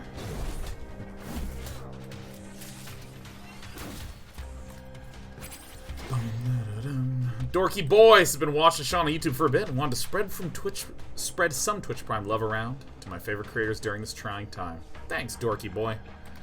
Thank you, thank you. Yeah, I mean, it's really nice that people have been using Twitch Prime in droves. Because, I mean, Twitch Prime is 100% free for anyone with Amazon Prime.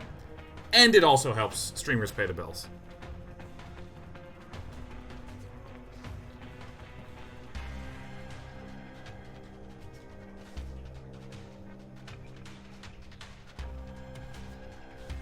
So who's doing the 8? Who's doing the 6? Only 3 on the dog, huh?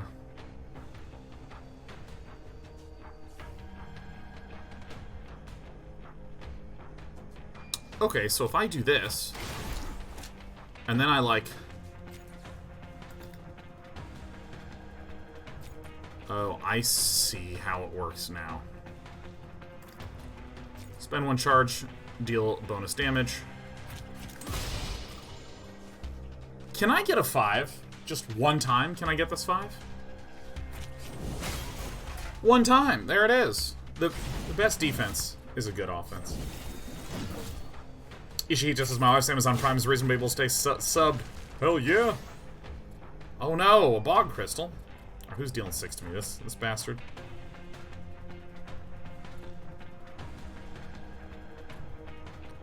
Okay, so if I do this, and then I ricochet this,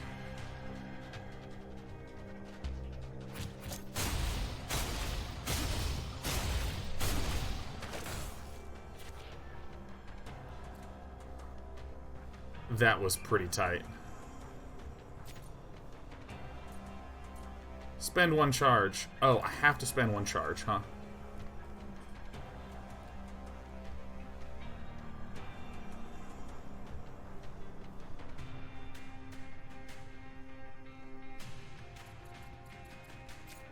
I'm doing it, man. No, please, no more.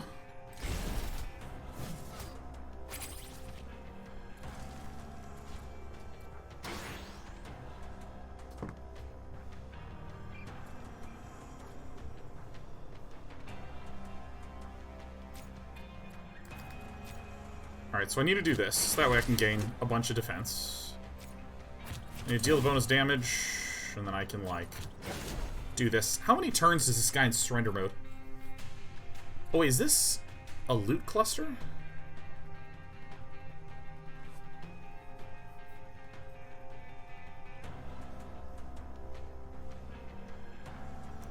Huh. Huh. Oh, I see. There's the flag. Unable to act for 1 turn.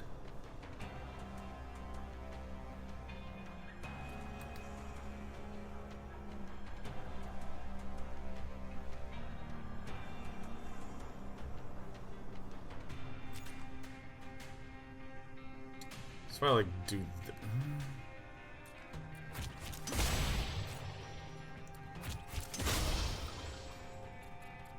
oh, cool. I'm gonna ignore the chest. For now, I think.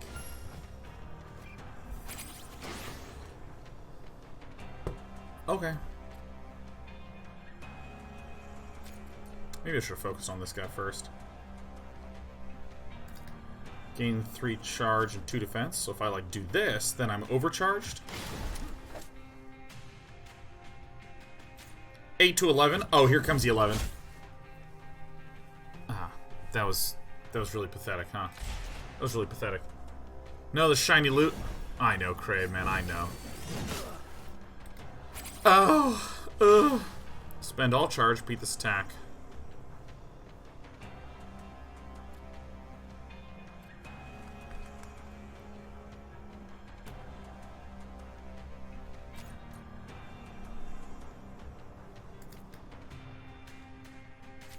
I need to do this really carefully.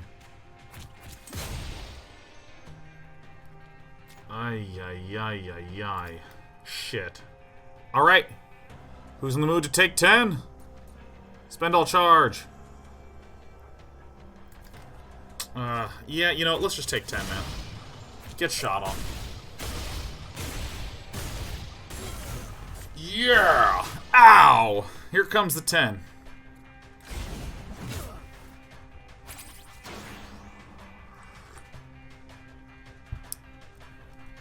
Okay, so this is 8 to 9. This is perfect, right? This is absolutely perfect. I can get this guy into the surrender zone and not kill him. This is perfect. There it is. Get some money. Overloaded core. Stun all enemies with metallic. Ooh. Targeting floor. Apply targeted. All non-player characters will prioritize this target. Oh, good. I can just throw someone else to the wolves. Alright, we kick and blast. Upgrade the blast. Oh, yeah. Kick. Upgrade. Attack twice. Apply 1 ricochet. Yeah. Big kicks.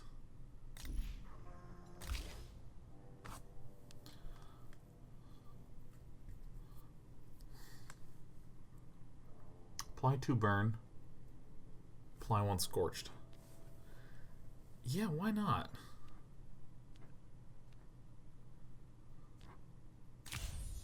I'm just taking all the cards, man. The fight over, you hustle over to there. Flop follows, ever obedient. Get out of my way, oh baby. Keep checking for graphs. Can't find graphs. Show me what you got. Oh, I thought this was... Oh, it's 180. Crap. Oh, God. Oh, God. Oh, God. How embarrassing. I don't know if those visits take time when I'm on certain quest lines. Find the proving ground. Automech parts litter the ground around a technician who is adjusting some equipment. Some demoralized Rise members mill about in a makeshift jail guarded by a couple of barons. The technician looks up as you approach. You brought me a new mech? Loop detected. Oh, no, not this one again. I told those pencil pushers back at the factory that this one's untrainable. Why do they keep wasting my time? Hey, Star Cookie 122. Says I have to be in and out, do lots of work, but have a beautiful day. Stay safe, day and night in chat. Yeah, man, I hope you're staying healthy. Hope everyone's staying healthy.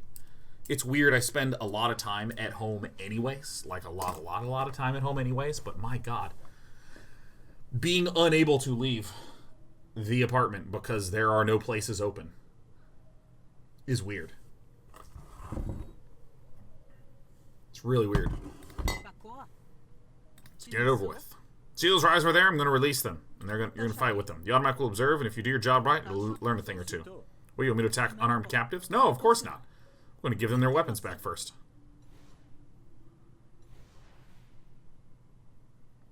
Sure. A jab's a jab. You like my shirt? Yeah, it's my Crablar shirt. I love Crablar. Crablar is King 3 in poker. That's the spirit. Alright. You rise, scum. Delano retreats behind a blast shield and presses a button. presses a button. They grab their weapons and charge you. Kill the grifter!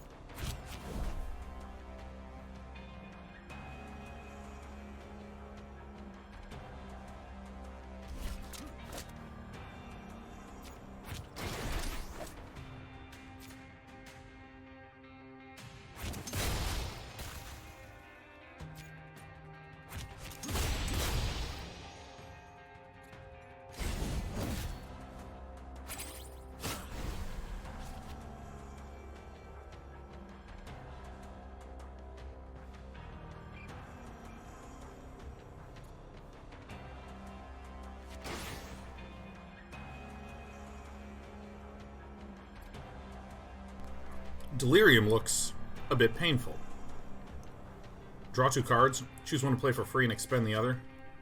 Okay.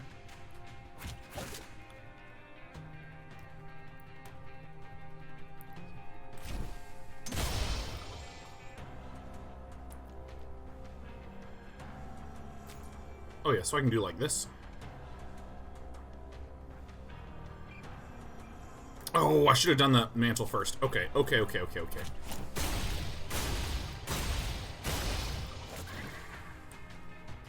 ahead and surrender.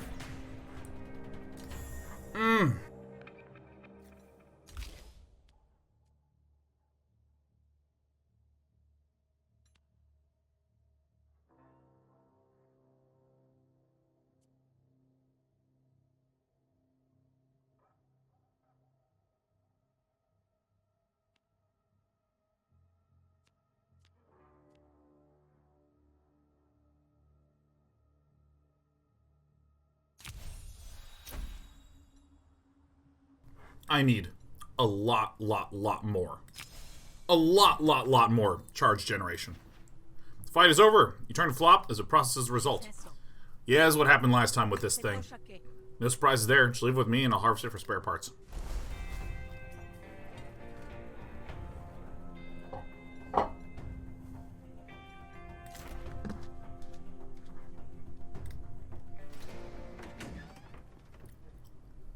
Unemployed Ice says, so we could choose not to play with this parasite, right? Is this like another nifty mechanic where we can grow this thing through the course of the story? Because that sounds interesting. So the way that this works is, see, it's in my battle deck. So this, when this card reaches full experience, this is the 3rd line under hatch, it is destroyed and triggers a special event. So the parasites get removed from me as I continue to play them. But if I try to delete it early, it lowers my max health by 10, which feels bad.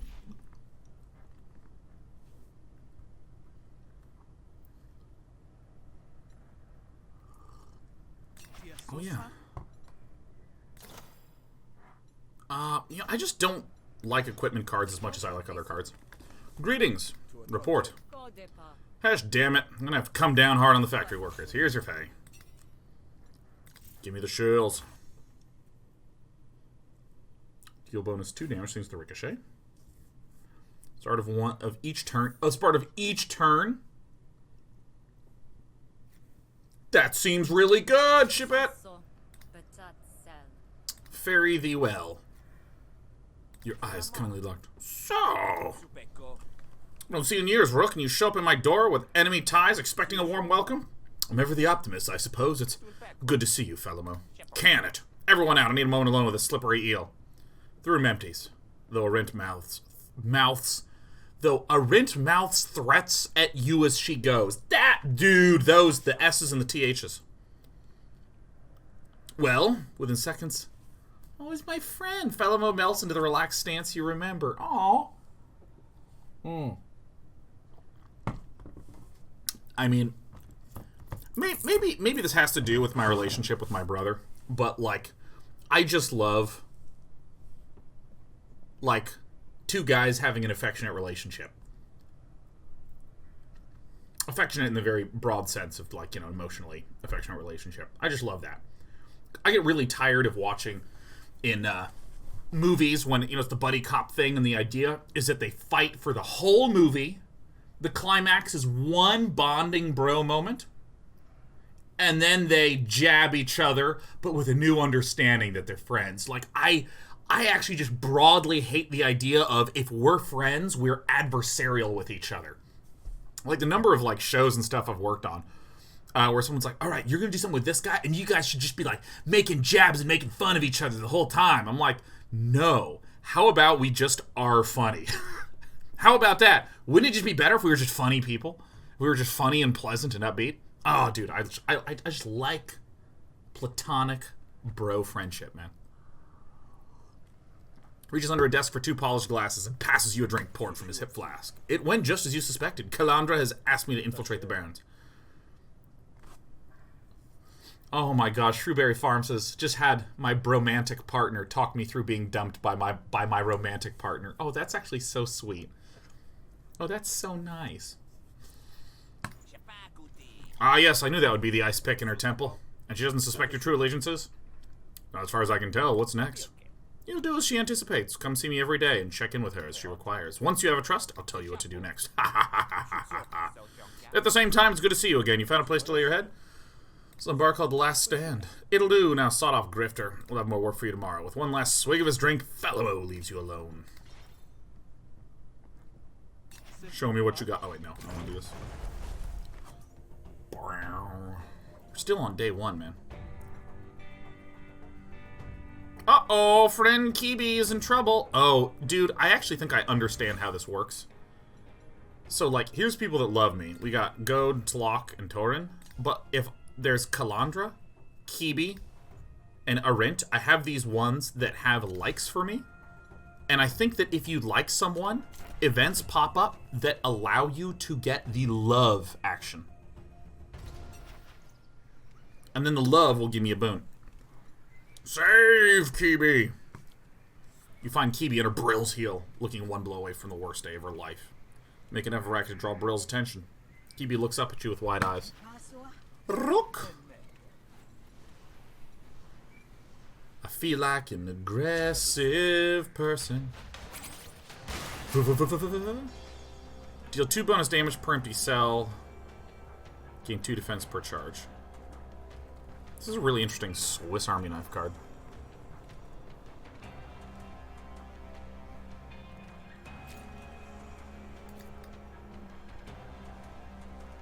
Oh, watch this, man. Fan the hammer first. Bang, bang. I've now spent all my stuff. Wait, how does this work again? Start of your turn, gain 1 overcharge. Whenever you spend your last charge, draw 2 cards. That's what it is. And now my shovel deals so much damage.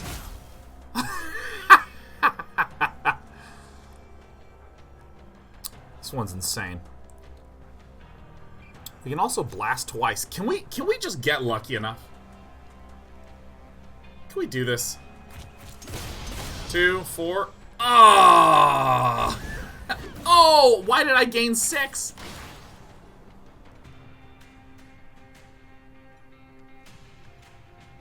When you gain charge, gain 2 defense. Do I gain charge at the end of my turn? At the end of your turn, gain 1 defend. Oh my god, I misread this. Okay, at the end of your turn, gain 1 defend per empty cell. At the start of your turn, gain 1 charge. So I just gained 4. Holy crap, I'm the best.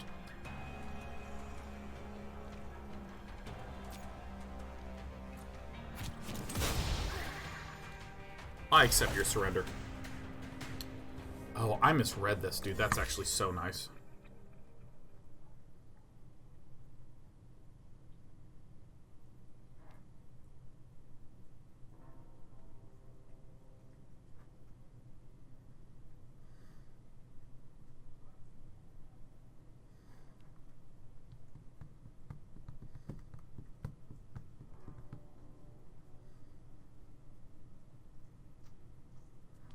I guess accelerant? Like, I don't really have... That's a deal. Break it and I'll break your neck. Now get lost. Brill slinks away. Thanks, Rook. You saved my skin. Least I could do. Come on. Let's get you somewhere safe. When you sleep, gain 2 experience on a random card. God, that friendship is not serving me very well at all. So this is my active objective. So I think that I'm actually allowed to depart and go to this. Okay, so I think this is how this works. And maybe someone who knows this game better can correct me. But when I'm in the overworld map, my understanding is that I can do the following. If I go to any stop that's an event, it will kind of step the game forward a little bit. If I also go to a market, it will step the game time forward a little bit. But if I'm in the middle of a multi-step quest, I think that I can go to a market and it doesn't advance time. I think that's how that works. Aw, shut up, will you?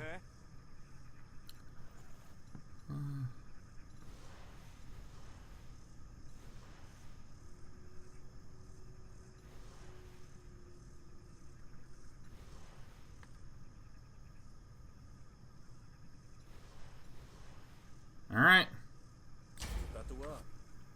Ichiro says, no, markets and such never advance time.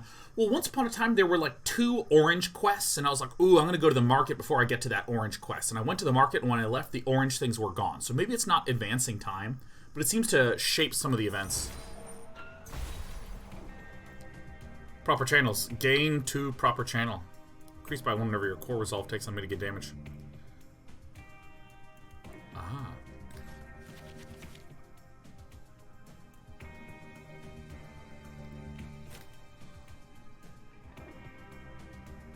I'm gonna do this because I want my leftmost cards to be 0.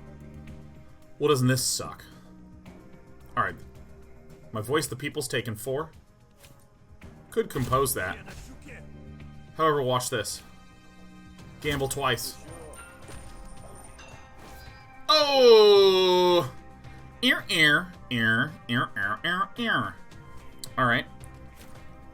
Deal the damage. Bam. Now, look at this. Gamble, and then deal max damage. It's so good. So we flip. Ah, snails. Alright, no big deal. Go ahead and resolve this. Ah, secret doses. The orange events are free, but have to be addressed immediately. Starting quest removes other quests. The markets don't remove quests. Okay, so markets remove orange events. Ah, okay.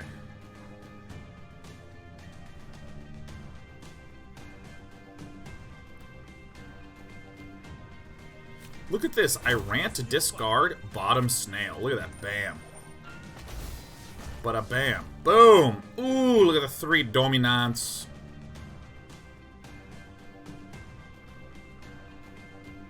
Alright, well.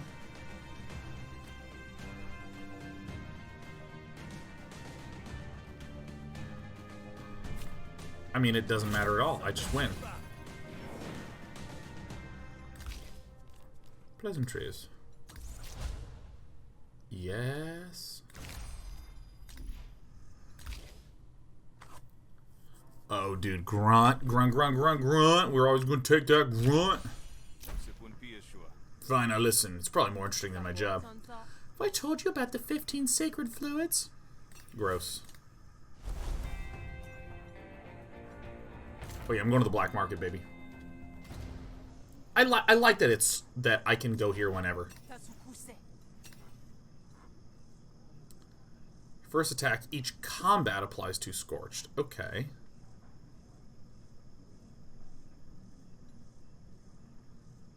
How much does this one cost? 280 shells? Shit.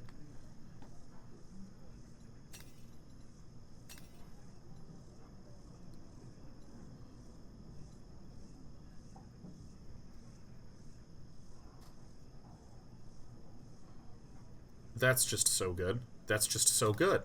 That's so good. That's so good. That is so good. Okay, how many more graph slots do I have?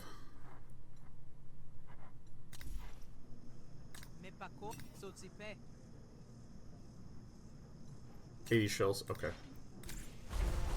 Oh my god, dude, that graft is so good because I have 2 of those hostility cards that, when prepared, deal a shitload of damage. You arrive at the dead drop. It's much like all the others around Havaria. Empty, but full of anticipation. You jot down a few notes about the rise in the Spark Barons and shove the wax envelope into the sealed canister. If you're any less experienced, you wouldn't notice the sudden silence as someone approaches behind you. You're well out of the shallows, Hessian. If you're looking for the cult's secrets, I'm retired. I don't trade those in anymore. No! Secrets are the only things that heretics here accept as currency. Is that why you followed me here? That has nothing to do with you, Ianwe. Ianwe, I assume is how that's pronounced. Remember the old times?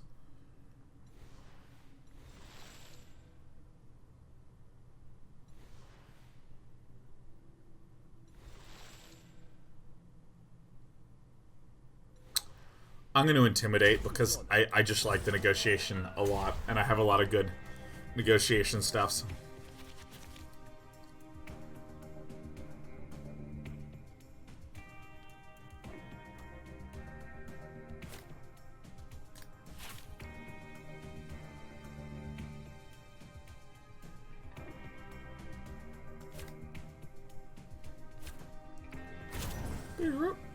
Nothing gets retargeted, and that's okay.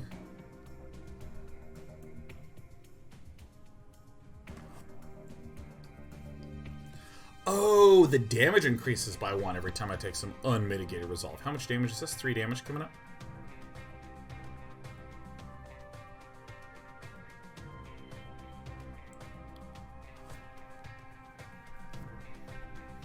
Okay.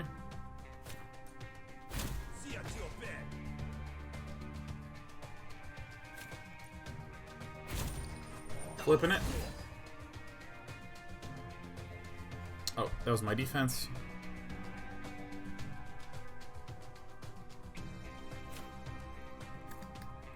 Let's gamble it twice. Bam. Bam. Maximum gamble deck.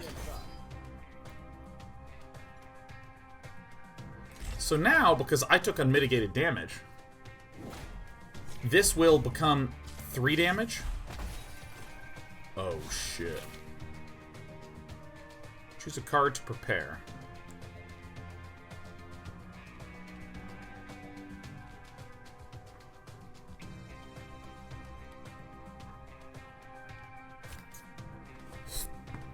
Okay, enemies intense and ardent deal +2 damage. Okay, so we're starting to take a little bit more pain, but that's fine. Just get this out of here. Let's,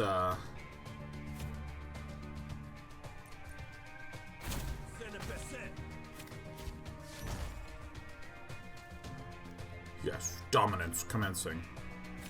Alright, it's time to gamble. Oh, damn. Alright, so we have 2 bonus actions upon win.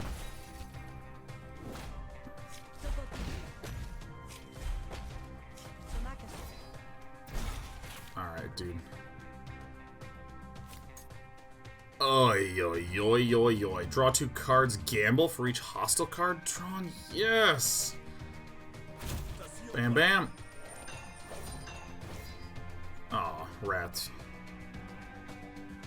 Where's the 5 damage going to? Looks like it's gonna go to me now. Uh-oh.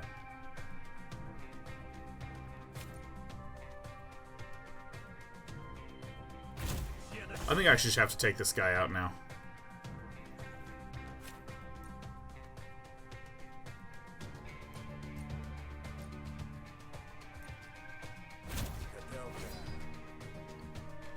Alright, I'm gonna take some damage, it's fine. Because I'm battling so much, I'm regaining a lot of resolve. Yes, please. 7 and 2. You know, we're about to do the boss battle.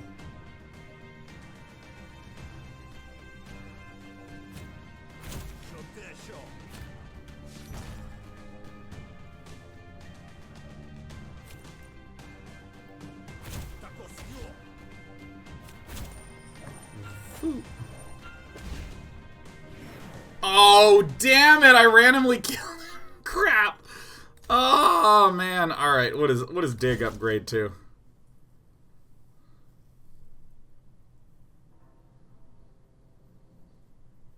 Oh, dude, I'm absolutely doing this. Oh, let's see. When this card is drawn, gamble, then discard a card. When this card is drawn, gamble, and draw a card. I guess this. Because this just turns it into free gamble. We have so much aggression in our deck. Pick one. Another dig.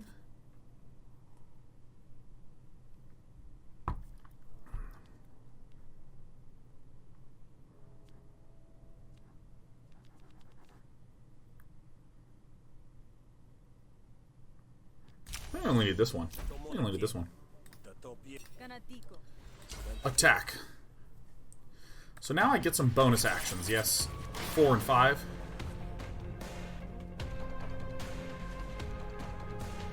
Alright, what are the capabilities here? This is the unlays attacks against you.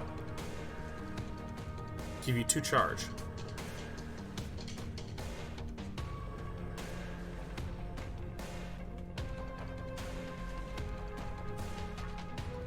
Alright, apply a ricochet.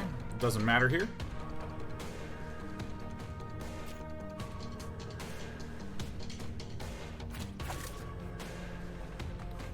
Animation goes a little fast.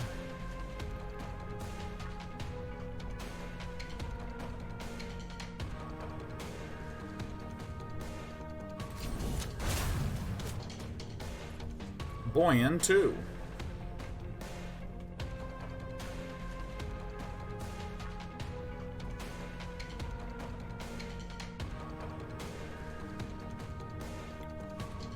I mean...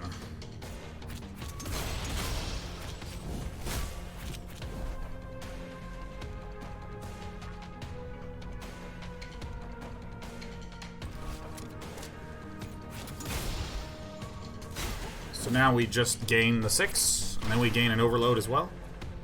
What's this one? Wait, why is my charge cell malfunctioning? Wait, what happened? Why am I taking this charge cell malfunction?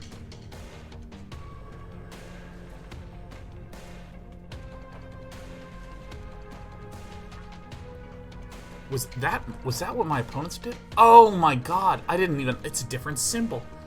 Holy shit.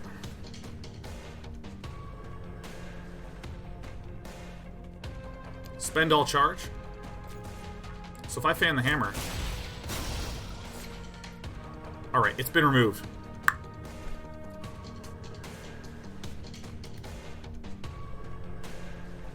So I can actually just kick him.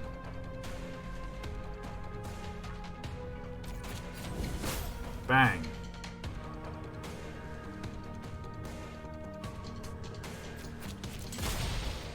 Bang. So, still have 6 armor. Oh my god, what are you? Your turn, take 2 damage per charge. Ugh.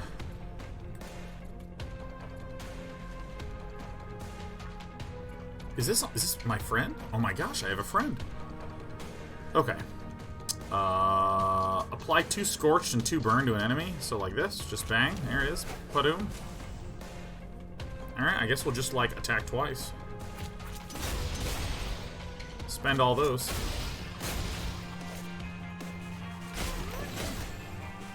Hiya! I accept your surrender, old friend. I don't know why that guy's on my team. Fan the hammer? Hell yes. Please just become huge.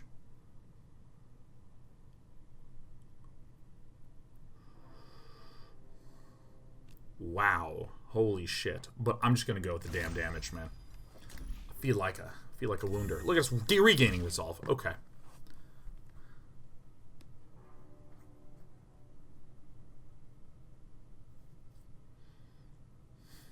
I mean, this is it. The end of your turn.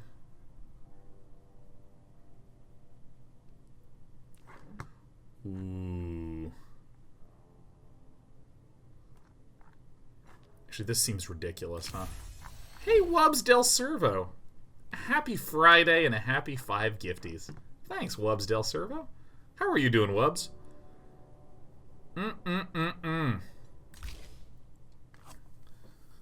Choose a battle card.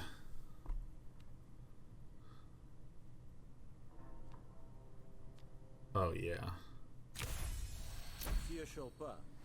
Oh, yeah. Oh, yeah. Oh, that's such a good, stretchy, wetchy woo.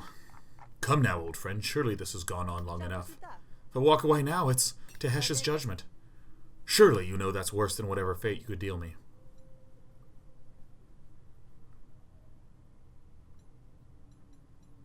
Levion go. I suppose so, but that will at least be of your own making. May you keep to the shallows as much as you're able.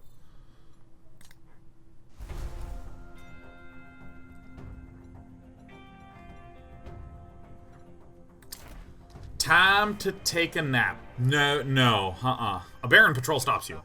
What are you doing in the bog? You're probably working with the Rise, I bet, or maybe you're just a grifter up to no good.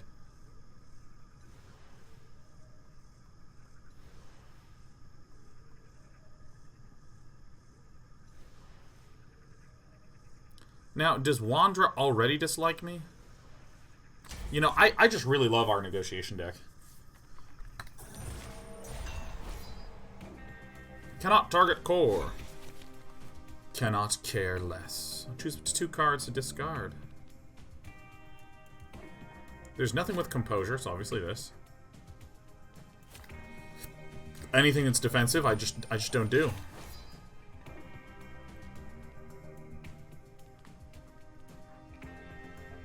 None of them do anything from preparation, but I should look for as much preparation cards as I can.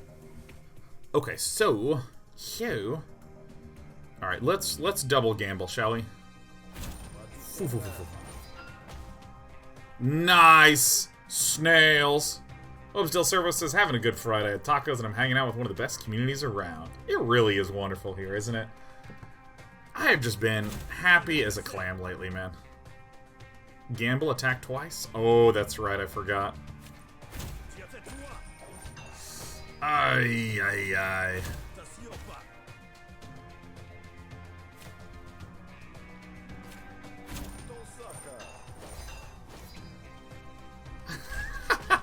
I just flipped this coin so many times. Alright, it's all yours, dude.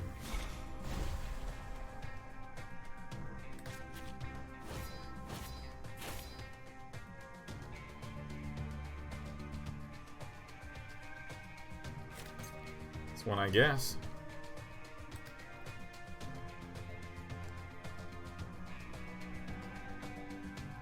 How do I do this? This is all attacks deal 2 more damage. So we're taking 6. So, I mean, I probably should.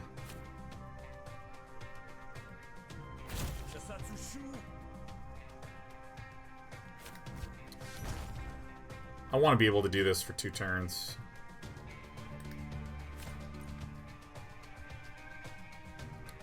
Gamble, gamble. Yes! Heads are snails. Woo! Bang, boom. That Urchin Musk is like so good. Boom. Bang. No! Speculative Grumble, no! Choose a card to prepare.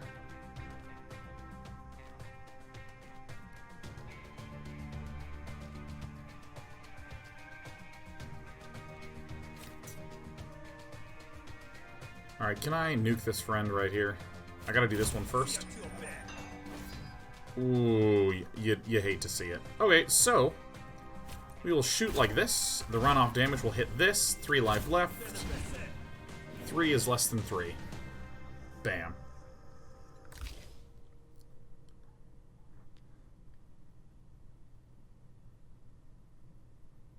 Of course. Alright, you have a point. Now how am I going to fill my quota? Life is so hard. Woo! Lazy Tourist says, I don't fully understand this game. I'm playing through the card stuff pretty fast because I've had, you know, well, this game is in alpha, so if you've... my expectation would be that a majority of people have not played this game who are tuning in.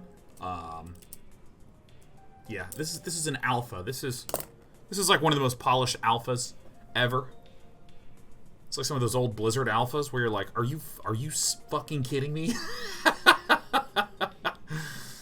This is just a great out of 8 game. But I've been playing really quickly, so it's kind of like I'm absorbed and excited and eager to progress and to do things.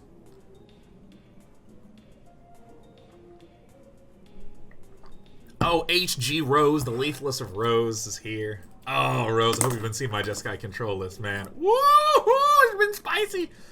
HG Rose says, I've been trying to answer people's questions to help. I've been loving Griftlands. Yeah, it's... I want to stress an experience that I had with Griftlands that I suspect that some of you will have, which is how would I describe this?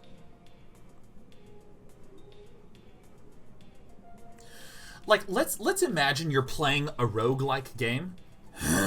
Excuse me. Let's say you're playing a roguelike game that is just a round of combat, pick an improvement. Round of combat, pick an improvement. Round of combat, pick an improvement. It's very, very focused. You instantly tune in to what the game is about. But part of the reason that you're able to tune in instantly is that it's a very narrow experience. And I don't say narrow with any sort of, like, malice. Just as sort of like an objective statement, an objective observation. There's just, if there's just battle, improvement, there's just not a lot of different systems. And so it clicks immediately. When I first started off playing this game, it feels like much more breadth. You have a battle deck. You have a negotiation deck. You have relationships. And those relationships give you boons that are helping and hurting. And there's an overworld map, and there's various events you have to choose that connect to all those things. And the story is actually way richer than your average roguelike game. And this connects back to the relationships and the whole boon and bane system and all this stuff. And so the experience that I want you to be aware of when you start off is probably for the first hour, it felt like I was doing negotiation, and then I just looked away. And then I was doing battling, and I looked away. And then I was doing a quest in the overworld map, and then I was doing another thing, you know, like... very sort of like this, like different areas. It felt like I was doing A and then B and then C and then D. And it just didn't really click how all of it tied together for maybe 45 minutes to an hour. I sort of understood each individually, but like my brain didn't know, is the story really, really, really deep and super choice-based, like in interactive, I don't know, those interactive narrative Telltale style games? Is it like that? Or is it more just nice, great content if you want it, but it's more focused on the battles? Like, I didn't quite have a strong feel for it, but certainly by hour 2, I was kind of like, holy shit, I have personal emotional attachment to my decks. And now that I'm playing through this run, you're seeing me more attuned to the gameplay loops. You're seeing me just be like, okay, so story. Okay, cool, get it. All right, let's do this quest. And you can see me getting into the battles more, and I'm planning my overworld map routes a little bit more, and I'm asking more concrete questions and things like that. Yeah, you're scared, Necto. Hey. Who am I going to here? Oh, I gotta rest. I'm absolutely exhausted. I'll go wake the cockroaches. Hebel shows you to your room. Go to sleep. Healing. Healing. No one hates me. This is the complete opposite of my other run.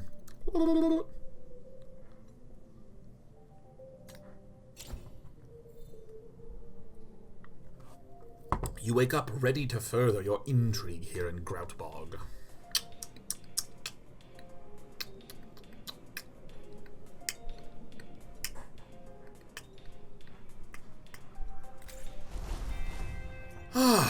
Excellent. A new day. See what jobs Calandra has. Dude, I'm gonna go to my lovely bro Felimo. Oh my god. Wait. If I go back and I, like, do this, no time passes, right?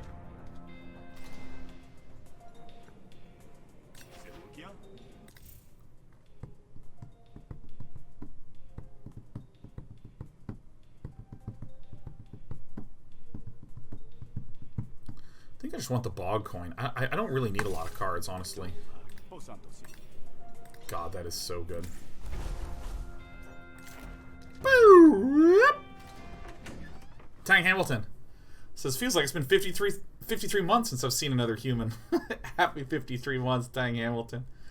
Hey, how is everyone holding up in the midst of quarantine mania? How are you all doing? How are you all holding up? Well, I hope. Hope everyone's staying healthy.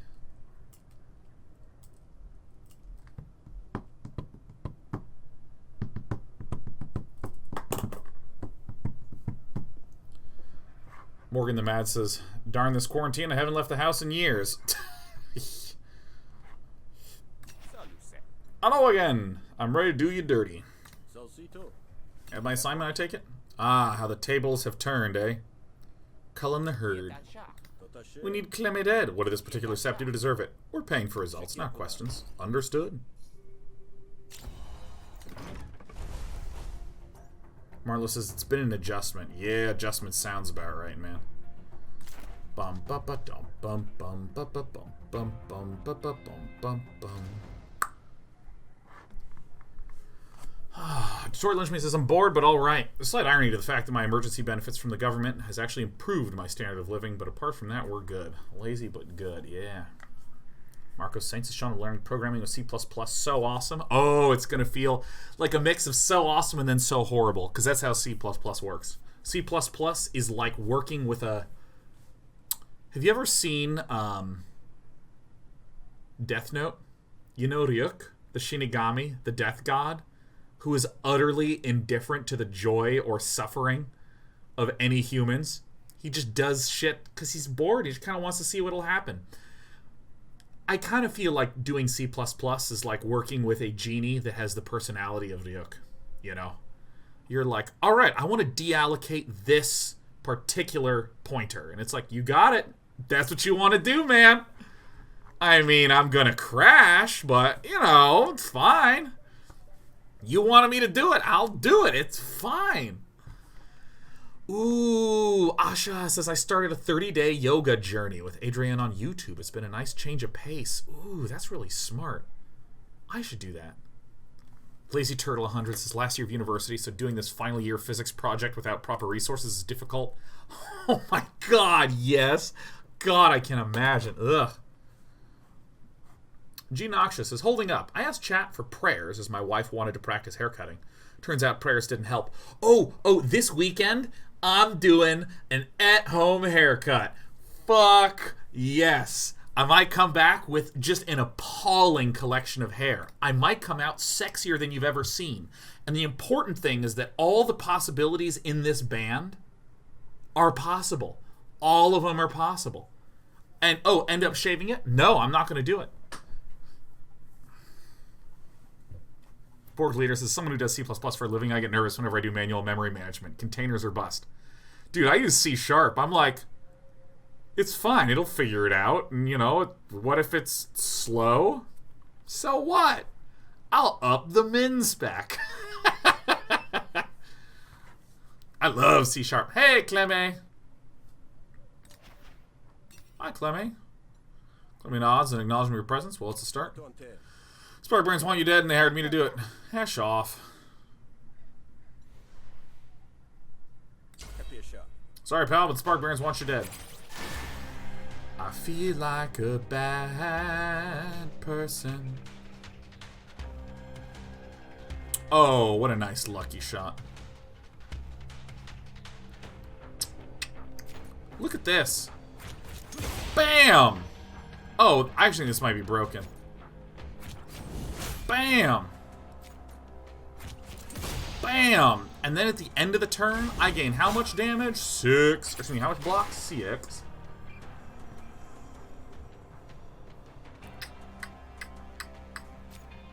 Draw 2 cards, choose one to play for free, and expend the other. I think this is incorrect.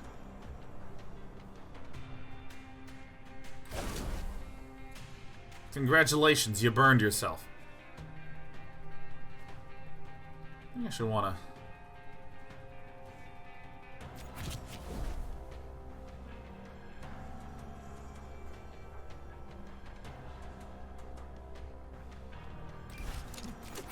I'm just gonna... Yeah.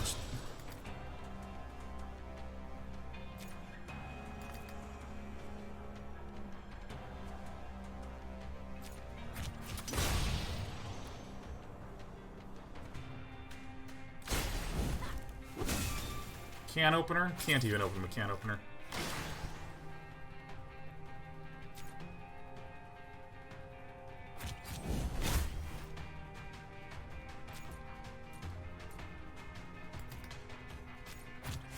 Bang, bang. Got him. Oh, all allies start a battle with an additional panic. Unable to act for 3 turns.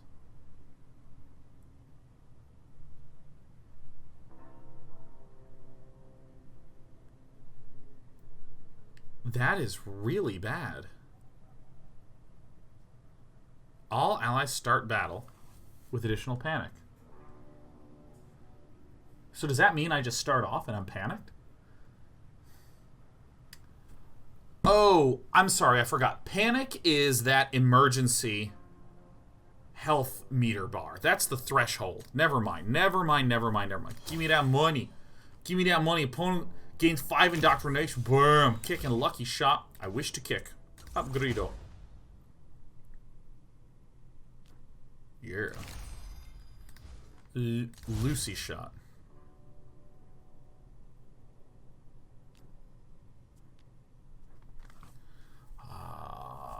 I think I'm going to do the bonus damage per charge, because I'm still looking for lots of extra charge cards. Apply to mark.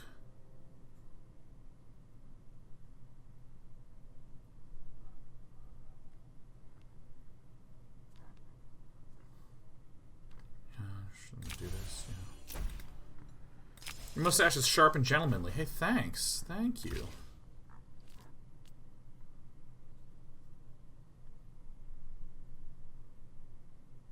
Oh, yeah.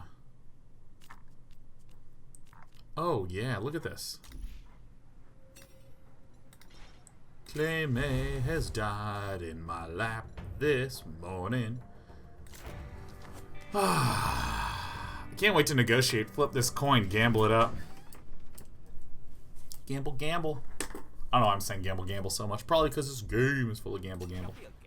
Oh, hey. You get paid those shills. Give me the graphs.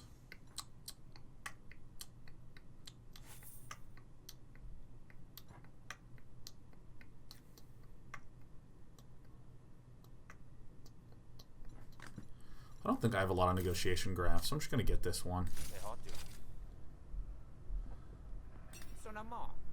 Yeah, two extra damage is, like, actually ridiculous for me. Working both sides. Oh, this is an interesting Goldfish Hunter. Goldfish Hunter says, does anyone know to what extent the 3 stories overlap? Yeah, what is, like, yeah, like, what, like, how?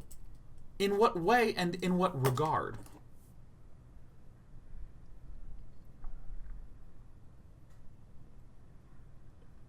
Or you could also say the 2 stories, because they haven't released the 3rd character. Do some dirty work. Once more into the breach, I suppose. Business. Combat and negotiation. Right-clicking to get to the end. I don't even care. Because I'm ready to gameplay. I think I'll wait. You can buy factional items here while you're... I don't really want to buy anything. I think I'm just going to go straight to the battle. You find Grout's hovel amidst the sprawl. Beginess is booming. Oh, hey, Vis. You meet Grout. Hey. Calandra sent me, you know. Look, my partner's pregnant. Congratulations. Dude, yeah, like, that's... Let me tell you, that's a new word I learned recently. Congratulations. Oh my god, that's like, God, you know that job I hate? I got fired, where it's like, congratulations. You know, it's like such a great word. Ah. Asha, is this game in early access? It's in alpha. But we like to say alpha over here, Asha, because... Does this look like an alpha? No, you know what? Actually, let me... In defense of nomenclature... Oh, I'm going to mess this up. I'm going to mess this up a little bit. Which is...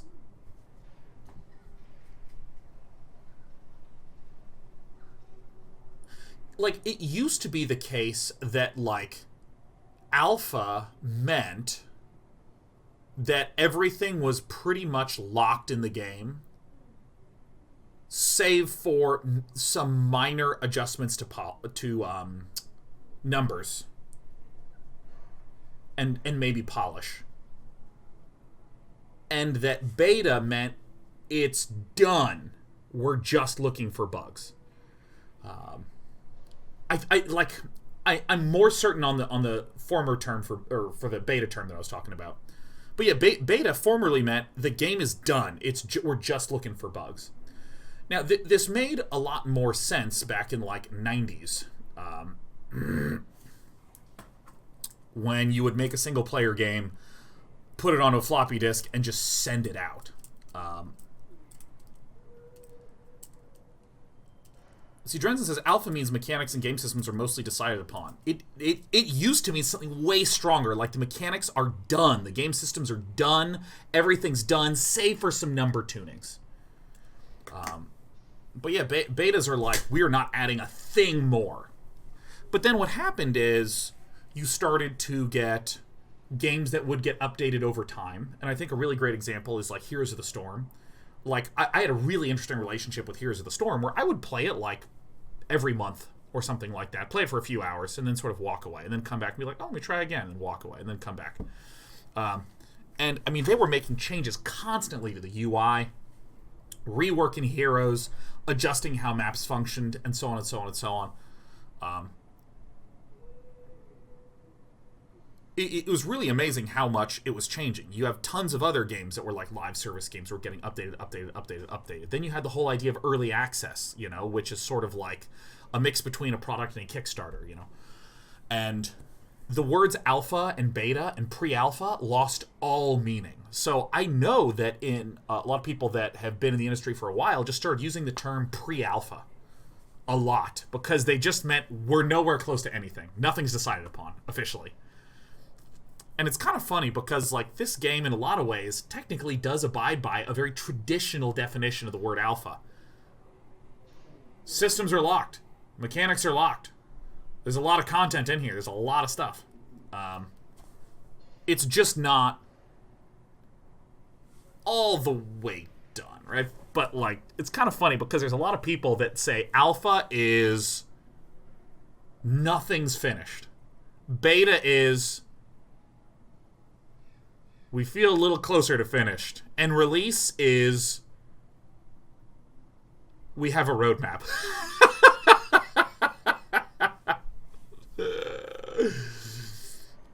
And so I almost want, like, there is... I feel like there needs to be a word that means the game is nowhere remotely close, but you can play it right now. There needs to be a word for that. Oh my god, it's Doom Kitty gifting 5. Oh my god, I went to college with Doom Kitty. Oh my god, oh, so good to see you, man. How are you, Chloe? Oh my god, Chloe spreading some cheer, shipping the money out. I'm keeping you company. Doom Kitty works in the games industry, so I assume that Doom Kitty's hearing me talk about there needs to be better words for things in development. And she's just like, all right, here we go. Give this man some money. Miss you too, Chloe, man. Hope things are going well in LA. Hi. Prototype? Yeah, maybe actually prototype. Well, see, a prototype I think of as like a single instance of a build. Like, here's a prototype, and here's another prototype, and here's another prototype. So there's, like, prototypes, and then up here is, like, beta. And, like, maybe there needs to be a new word in between. I want a word for this. I want a word for this. Because, like, prototype is, like, we're going to try this, and it is a self-contained thing. Like, you have multiple prototypes. But I want to know the stage that we are in. I guess this is more than not described as pre-production. But pre-production is, again, one of those words that just means something different in every single creative field. It's like being a producer. A film producer is completely conceptually different from a musical producer is completely conceptually different from a games producer. It's like so funny.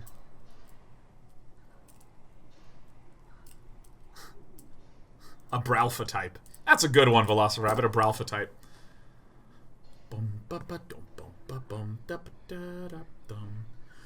Galandras says, I think the definitions are too blurred and we should specify by features.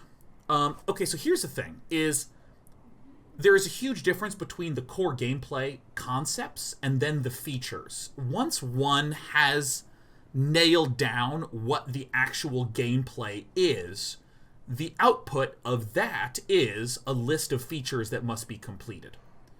So, like, if, for instance, like, take Griftlands. Everything I'm about to say might be a lie, but that's okay. I'm just someone on the internet. I lie all the time.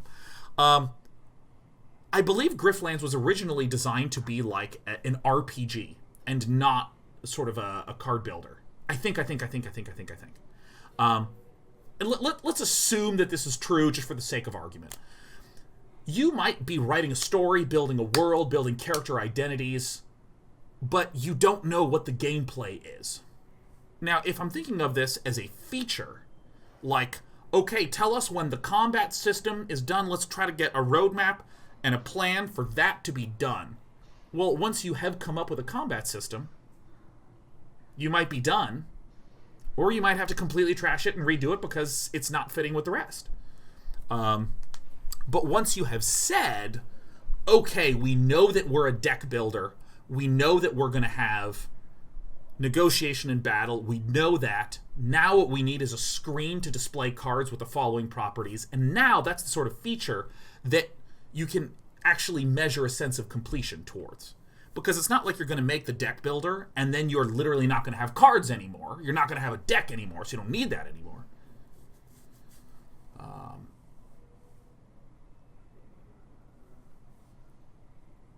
That's I think that something that can happen when a lot of people from technology come to games, or just a lot of people in general who don't come from a design background or a lot of gameplay background work in games, is they sort of treat it like features. Like, well, okay, we'll come up with a timeline to complete the combat, and then when it's completed, we have that done. All right, check. All right, now we need to do a story system generator. Let's do that. Check. Okay, we got that done. And let's move on to the third thing. And there's almost an implication with how I'm talking that this thing is done, this thing is done, this thing is done, that you can sort of check it off. Because a lot of things in tech work like that. Like if I'm making the checkout page for a store, I'm like, typing away or coding away on the checkout page, and maybe I just make it accept credit cards, and that's it. And you can always improve it later by coming back and adding, Bitcoin payment or some stuff. But it's good enough for now.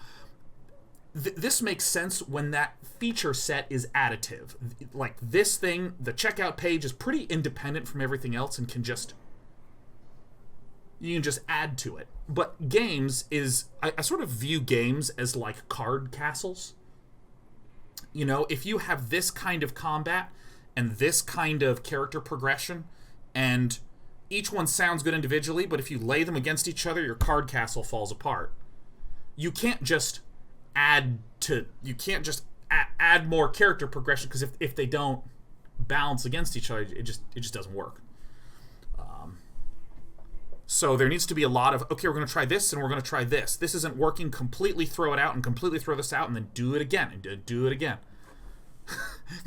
Craig says, games are card castles, except we're building them out of wet tissue paper on a base of melting ice. Yeah, that's that's a sick comparison. Oh, man. Oh, shit. But this all comes back to the statement of there's the whole finding the right cards to lay against each other, and we do have a clear box we're working within. It's not, we know that we're not a visual novel, and we know that we're not like an open world RPG. We know we're not those things, but we're more this sort of like card buildery RPG type thing. Or you have a box you're working in, but like there's a phase where you gotta be like trying out different systems and throwing them away and coming back, and you're learning a lot, and you're learning a lot, and you're learning a lot. There needs to be a name for that phase that isn't pre-production, because I think pre-production is just something that's personally unsatisfying to me, and this channel's all about me, so, you know. Grout, you must come with me, Grout. Look, I got friends. Ooh, look at that composure.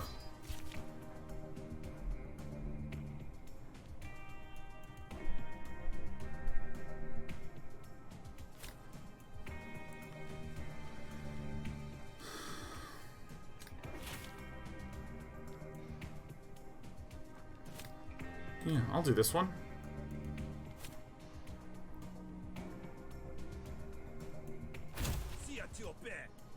Farts.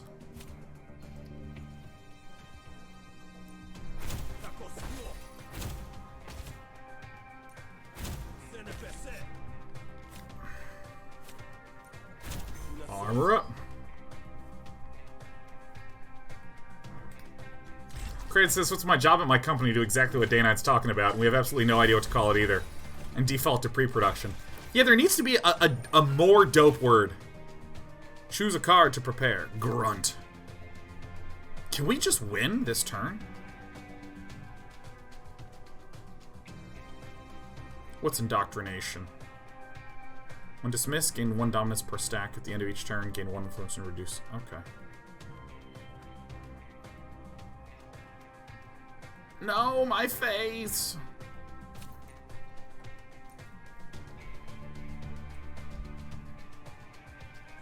I will take this guy out early.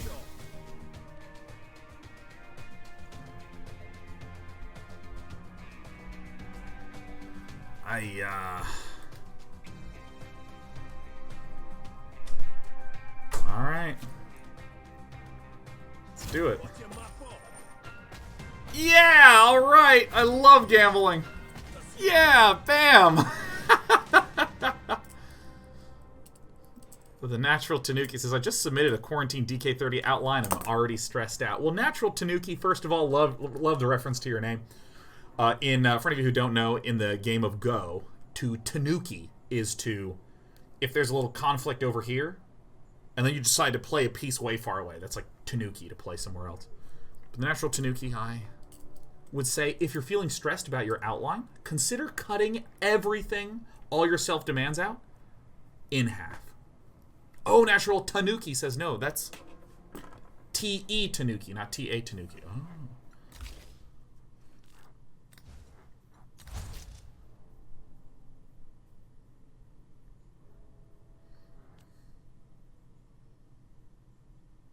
More gambles, more cards. Okay. Ooh, yes. I love rants in the pants. Your demolition's pro, right? When your kid is born, you want them work in these conditions? No, of course not! Then come with me and make sure this gets done right. Here comes a Grout pal.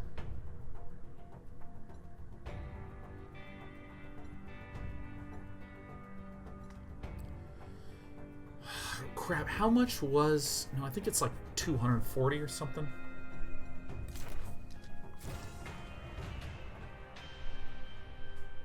Spark Bearing Patrol is blocking the way forward. Is that Grout? Oh no! Your foreman's been looking for you. Says they have some concerns about your requisitions. Why don't you come with us, huh? We could get it all taken care of. Yadoin says, you mentioned Tanuki, the Go term, so I had to subscribe with free Prime. Hey, thanks, Yadoin. Are you a Go player as well? I would say I have played 15 games of Go in my life. Like, not a lot, but I watch a lot of Go. Like, I spent a lot of evenings watching Dwyron on YouTube. Or Bats Go, same person on Twitch. Convince him to let him go. Razma. You know what? I love yelling and gambling, so I'm going to do this. Cannot target core. Resolve. Oof. Oh, yeah.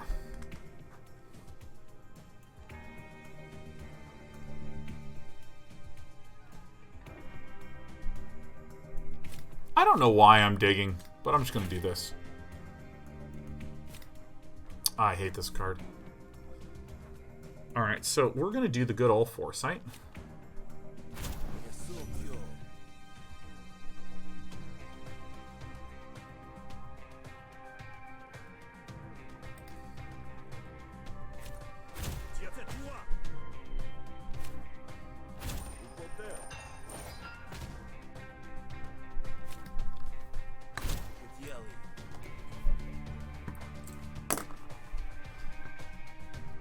Apply 4 composure. Oh my god, yes. Yes!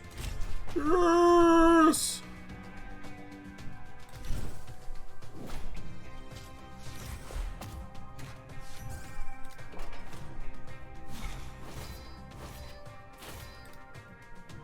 Choose a card to prepare. Don't have it. I don't know this one. Discard a card! Gain dominance equal to its cost +1. Boosted Vulgar. Look at how much gambling we're doing. This is just, it makes me so pleased. God, I really don't need to use this, but I like want to use that like so much.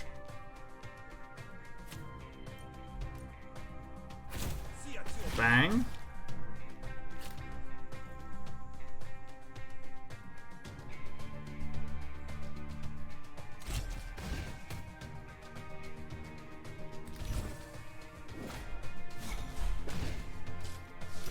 Guarantees that your next 2 gambles are snails. Oh, I love it.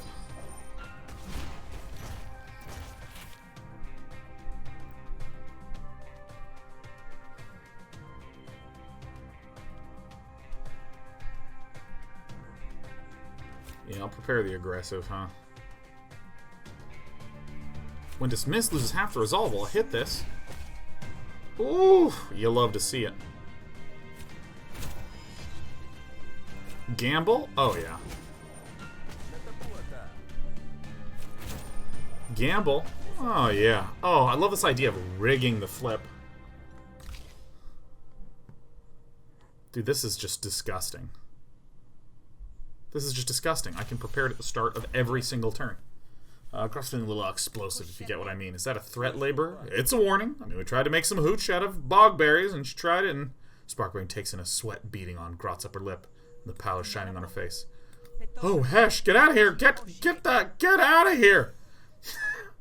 Do you guys know the reference of "Get the fuck out of here"? G.I. Joe.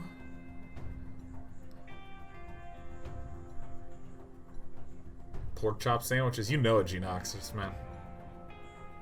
Oh, I love that event happened on the way to the explosives expert. On the way to the... We'll try again.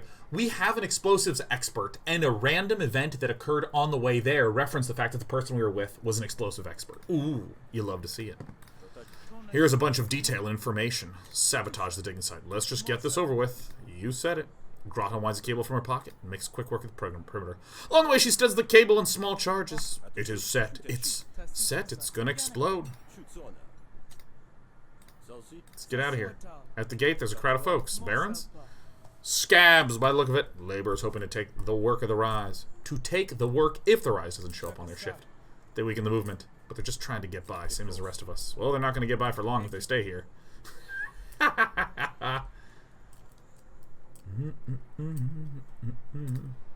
You make your way through the fence and wrap around the queue, forming the gate.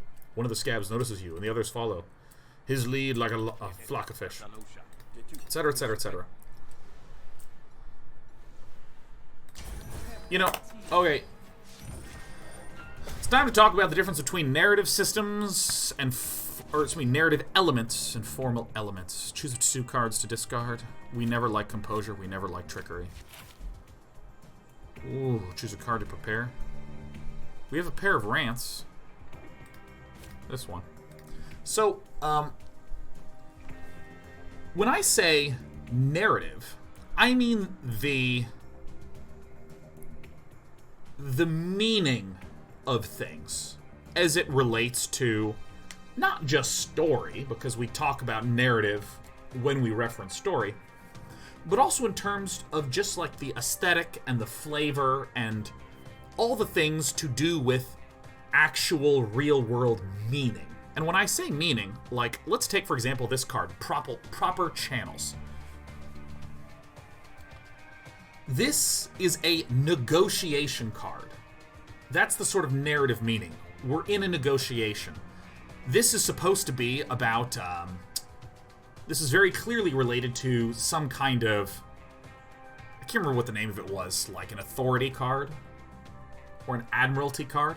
Proper Channels has a very clear description. You see the art, looks like someone who is a cop, you know, doing something very official. Or like foresight. You're looking into the future, that's the meaning of it. And you can see this in the image, and the mechanics sort of allude to that.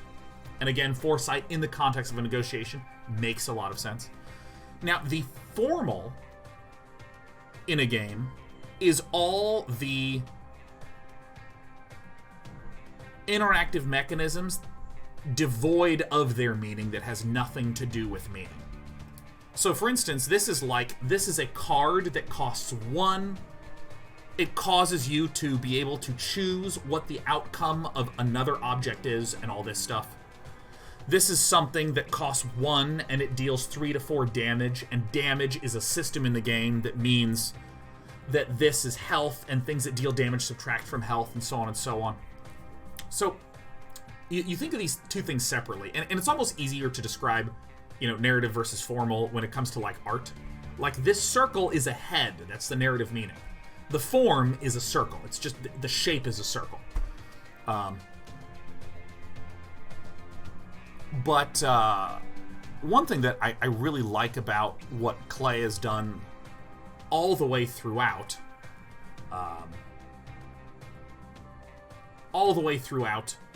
this game, is they have the formal systems. This deals damage, and this causes this to happen, and this costs this much, and then you can get that.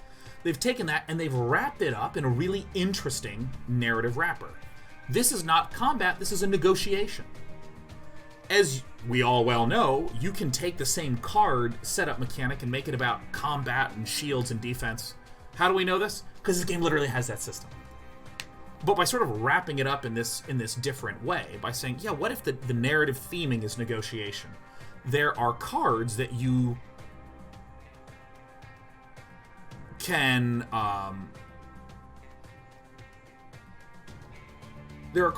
represent in that format. So, for instance, instead of block, it's composure. You're taking a common idea of block, but you're calling it composure because that's very flavorful in there. But then you can also get really interesting other new mechanics out of that. Like, it's almost like the narrative can inspire different formal element designs. And I've, like, never seen anything kind of like...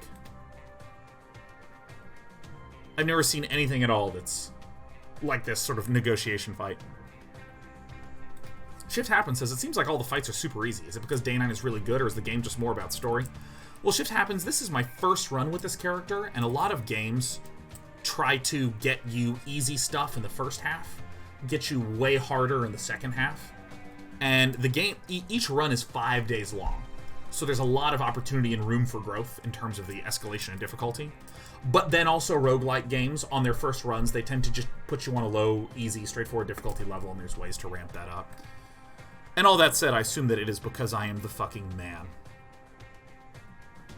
Okay, where's the damage happening? I've talked way too much.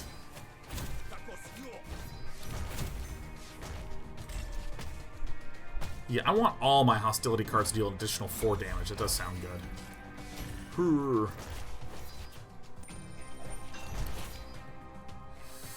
Choose a card to prepare. Damn it.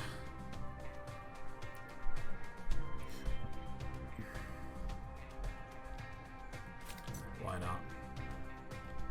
Alright, who's under attack? I guess I'll armor this. I guess I will gamble twice and hope that this gets defended. Yeah, you love to see it. Just deal the casual 10. I right now have so much dominance.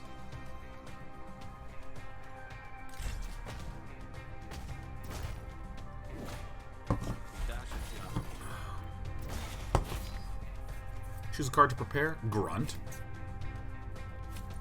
8 to 9 damage. You'll love to see it. Bam. Strained. Gamble, discard a card. I think we can actually get there.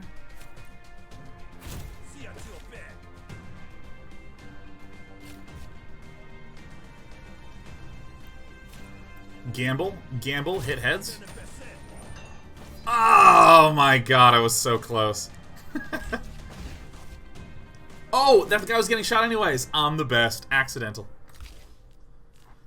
Rants in a pants. Up to discard up to 2 cards. Get downs equal to their combined cost.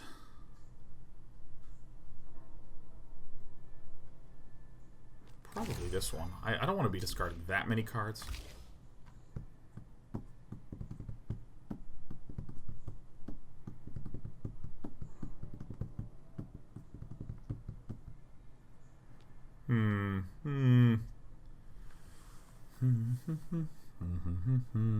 I bet this will be useful later, even if I don't use it that much.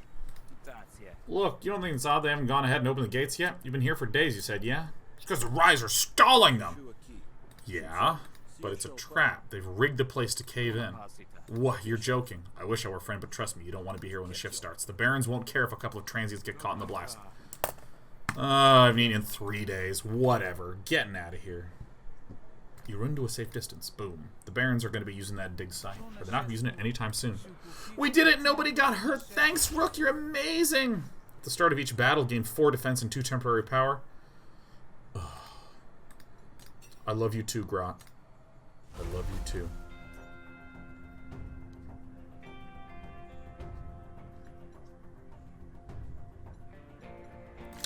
I guess I want to get the payment, and then I want to go to that thing, and I want to get graphs.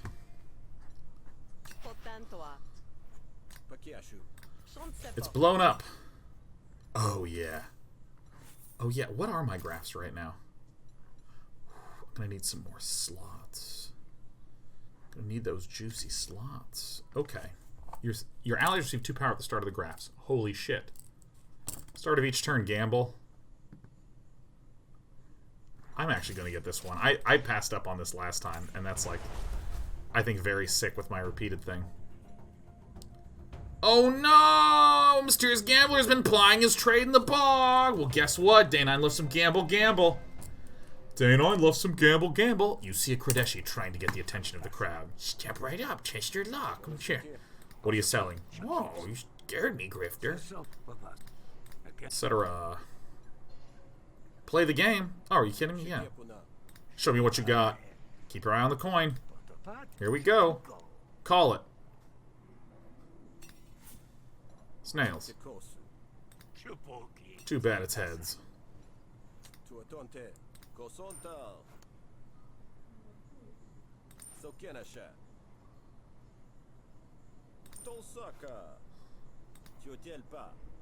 You can keep it up all day if you use your wrist properly. Listen, man, I don't want any trouble.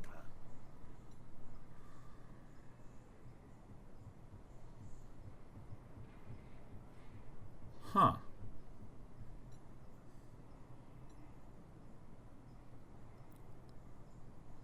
Give Krog some money? Yes. Here, a donation. Wow, really? Why?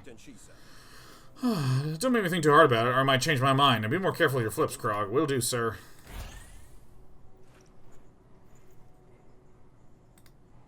Oh, yeah. Wait, did I already have that? Did I already have that? 20 shills? 20 shills. Oh, yes.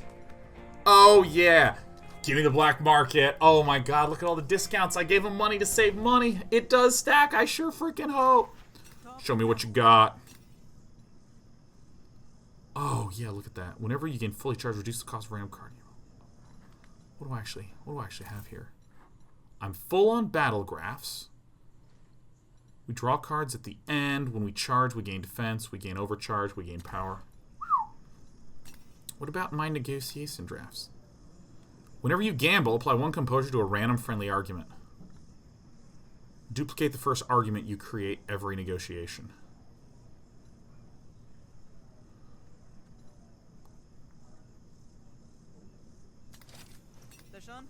Okay.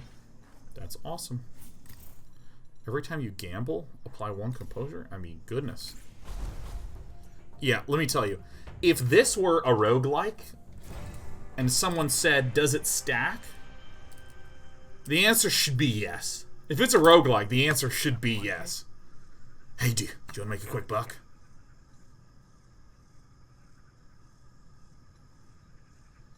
What are you afraid of? There's a Baron patrol coming around the corner. He'll search me. I'm a Jake. You look respectable enough. It's in the package. It's better if you don't know. Just don't let him find it. Alright, it's mine.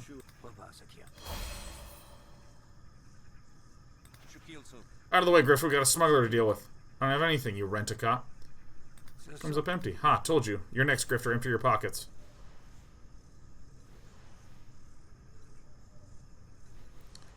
I'm gonna refuse, man. I'd rather not. Because, like, I have these new toys. So we just... Oh, it's temporary power. Oh, no, that's permanent power. Fuck. Yes.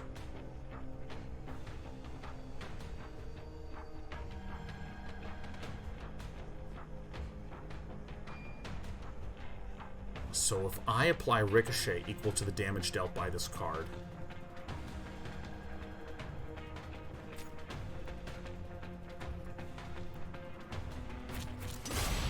So this guy now has 4 Ricochet, so if I spend all my charge, I'm going to shoot him 2 times. Bang, bang, bang, so it ricochets across. So I'm going to do the attack twice. Look at how much damage this does. That is so ridiculous.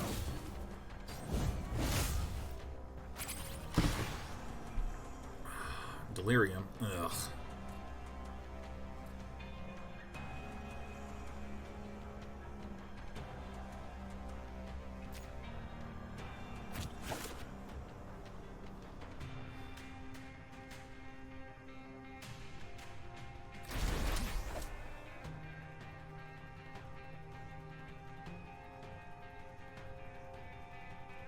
Shit. Gain 3 power this turn, take 8 damage.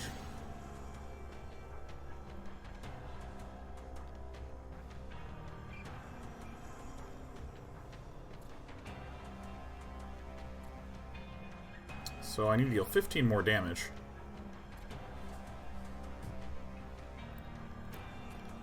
Who's dealing this damage? This guy? So if I like do this, I like to do that.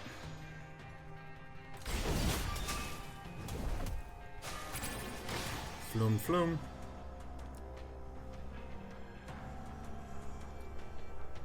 Deal bonus damage equal to the cost of the most expensive card in your hand.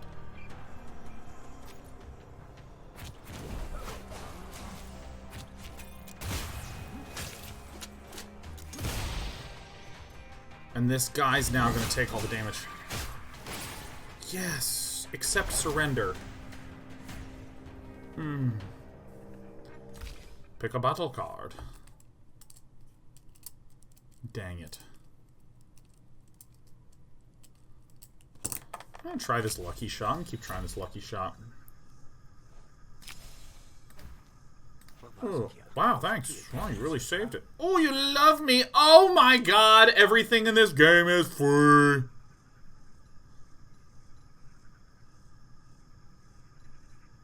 Sure. Alright, well, whatever. Alright, keep on going, stacking discounts. May I have your stuff for free? I realize now I could actually probably just get, like, maximum graft stacks. File report.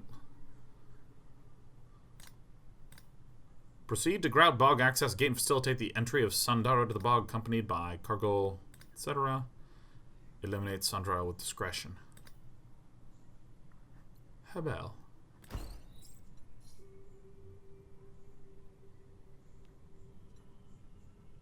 I guess I got to accept it. Alright, well, I mean, I'm going to have to go to the black market. I'm going to have to buy more graphs, huh? This is only day 2 of the run, right? Dude, yes, we are. We are busto.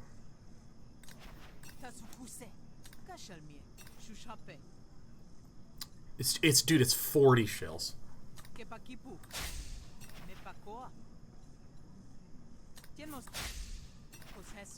I mean, just look at my graphs, dude. We're gonna have so many graphs.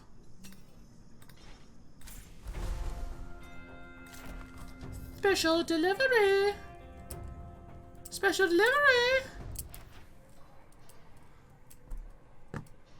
Unclear Nuclear says, have you ever thought about most common archetype of your regular viewer / subscriber? What do you mean by archetype? Do you mean, like, do we have mainly Naya viewers? We find Sandrano, an animated conversation. I have the proper paperwork. You need to let me in.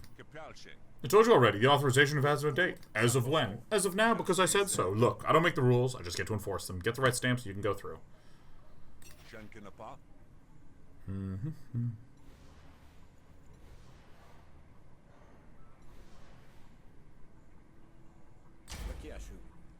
I'd be surprised if the paperwork were wrong. The Admiralty is very diligent about such things.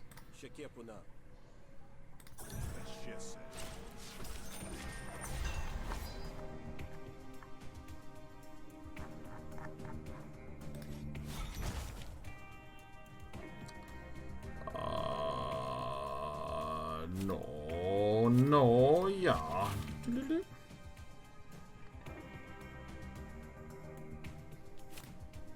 It doesn't matter.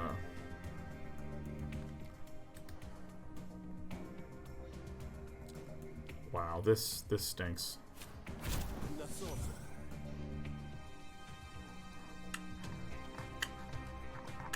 So it depends on what you mean, but I mean the short answer is almost certainly yes to whatever your question is. What does this do? When dismissed, receive cert 30 Oh, yeah, give me that money. Let's get that money, baby.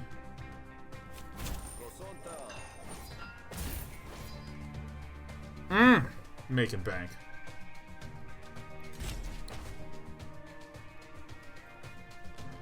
Set the coin to anger.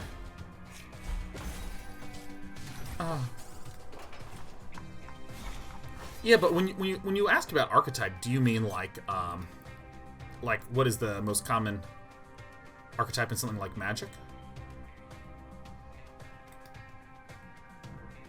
Of these here viewers here.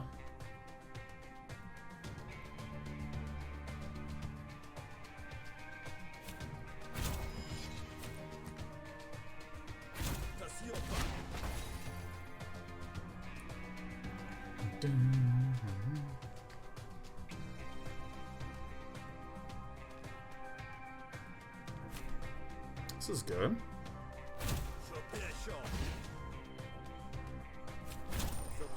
Let's gamble twice, huh? I always love gambling.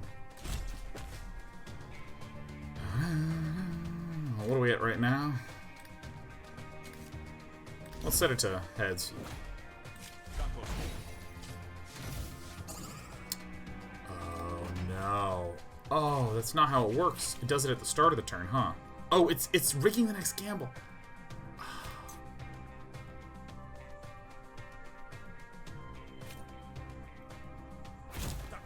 Four. Gamble.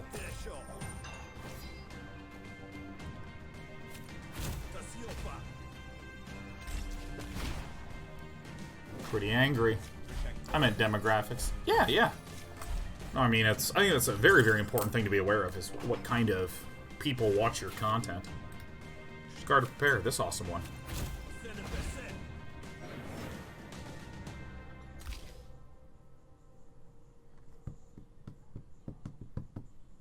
You love to see it. Yeah, you are right. I did misread the second clause of subsection 37 for the third page. Yeah, because I mean, like, understanding your demographic is... Because, I mean, like, there's the really stale demographic evaluations that are, like, very large buckets that I feel like people hear when they... Like, a lot of times people hear demographics, they're like, okay, is it 18 to 26-year-olds, or is it 18 to 24-year-olds, or is it 24 to 36-year-olds, or is it the 36 to 55-year-old? You know, like, is it that group? And I think the reason why these are the kinds of words that get stuck in people's heads, these kinds of numbers get stuck in people's heads, is that these are often the ultra-large buckets that ultra-large companies will consider. But, you know, a different way to phrase, do you think about the demographics? An alternative way to describe that is who watches Day 9 TV? Who in the hell are you? And so, for instance, since the content of this channel, what has been the norm of what I've been producing? Largely strategy, card, simulation games. That's the kind of content that I produce. And so, there's a lot of strategy, card, and simulation-focused game players here. There are different types of people that watch different shows. For instance, Mostly Walking is a lot of very old graphic adventure games and some new graphic adventure games, but it's very much so focused on the graphic adventure genre, which is a much smaller viewership overall than almost anything else that I do. But what's interesting is that show, that graphic adventure audience, is very disjointed from the other viewing audiences. And there are audiences that show up, or I should say there's people that show up for when I play Dota and not for other games. They're just here on Wednesdays. Like Excalibur Z is here every freaking Wednesday to watch Dota. And so, for instance, if Scott Shape says, honestly, you could play anything. I'm here for the community, your personality, and conversation. There are people like that who they're just here to hang out and they're just interested in being here. So a lot of, for instance, card games is a very big chunk of the Day 9 TV viewership. And so if I'm playing a card game, my viewership will just generally be higher than if I'm playing, say, Superland, which is a game I played recently. Superland is a 3D Metroidvania sort of exploration puzzle game that I have 45 minutes left to beat, and I still need to beat. But Superland had much lower viewership. And so a lot of what it means to plan out a show schedule is to think about the sort of intersection of a couple of things. One is, what do I want to play? The second one is, of the people who watch Day 9 TV, who would be interested in watching that particular game? And then also, what are just new games and new trends and new things coming out? Because I think it is important and responsible to, explore and do that. So, for instance, there are a lot of... Oh, yeah, here's a good example. Doom Eternal was a new big launch. And I don't really think that there would be a significant viewership boost playing that, even though it's on launch day. I would actually not be surprised if it was lower. Also, I'm not really that interested in playing Doom Eternal on day one. I mean, because my games are more card games, strategy games, simulation games. It's just more my thing. So, hey, there's two reasons why I might not consider playing it. Or another example is Good Job that just came out on the Nintendo Switch. Good Job is a really fun couch co-op game. I don't think that it would make for very good viewership content in general, but I really want to play that game. So I'm just going to play it in my personal time. So these are sort of evaluations that wind up happening. But the statement of how would I target a certain demographic? How would I try to make content to appeal to a certain group? I think it does not make as much sense as a first question if you are a streamer. I think it's more important for you to say, who is my audience? Where's the overlap in what I would enjoy and what this audience would enjoy? And then maybe what are some ways to tap into some new audiences? So for instance, if I played only card games and did every single card game in existence, I might not be casting the net very wide. Age of Empires 2 is a really good example of strong interest from me, strong overlap in what this audience would generally watch here at Day 9 TV. And then also, potential for a new audience because it's an existing and established community. Griftlands is actually a really good example of a game that I've been looking forward to. It's from a developer I really like. It's a card game, and it has a lot of these sort of RPG-esque elements that a lot of people who are fans of this channel like this style of game. So great. Perfect, you know. And I could talk at length about this, but I have to kill Sandrano. Impressive work, Grifter. I assume you're my contact here. Indeed, I'm your silver tongue or silver bullet, whichever the situation requires. Excuse me. Let's be on then. The sooner I'm back in Murder Bay, the better.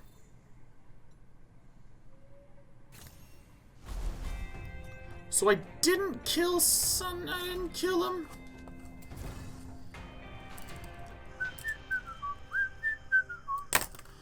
The usual cacophony of the bog life falls silent and you realize you're being followed. I know you're there. Why not be civilized about this and show yourself so we can talk this through like reasonable adults? You hear whispers and the underbrush rustles. Eventually a ragtag band of the Rise emerge. Halt! In the name of the Rise! We're here to commandeer the shipment for the good of the cause. No. I wanna fight. Whoa! Gosh, I love the 2 permanent power.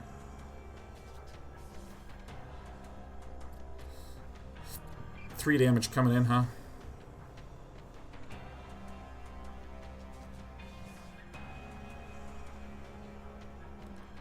I don't have any deal damage to anything. So I could do like this. I have so much defense. What the hell?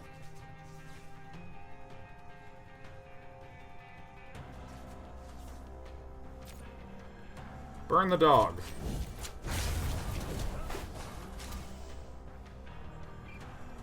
Whenever burn is triggered, remove 1 scorch and half your burn instead of removing. Look at this. Dun.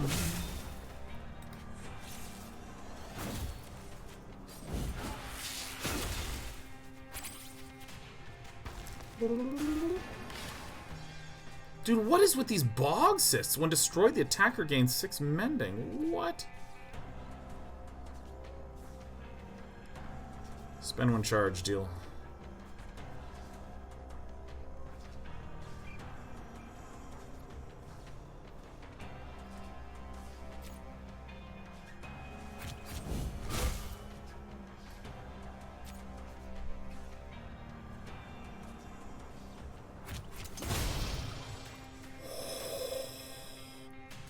I just want damage cards. Valgrim says, defense in this game lower damage dealt or is it an effective HP boost? It's a lower damage dealt. Super duper ultra very for sure.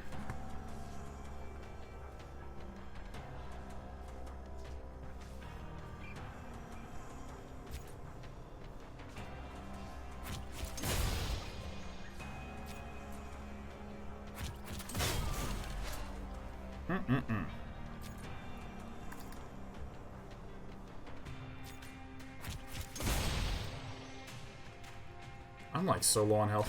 Yeah, so block goes away at the end of the turn. So sort of like just deny this now. Alright, so spend all charge, repeat this attack for each one. So this is 5, 10, 15, 20. I will kill this person. I do not wish to do this.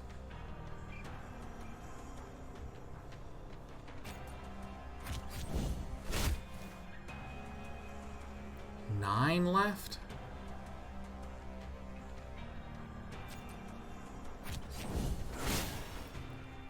Four left?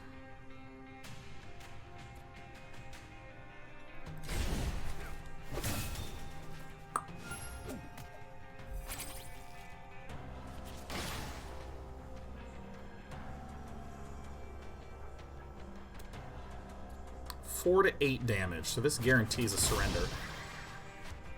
Accept surrender, great. Great. Give me a resolve. Give me a core. Give me a core. Upgrade hair trigger.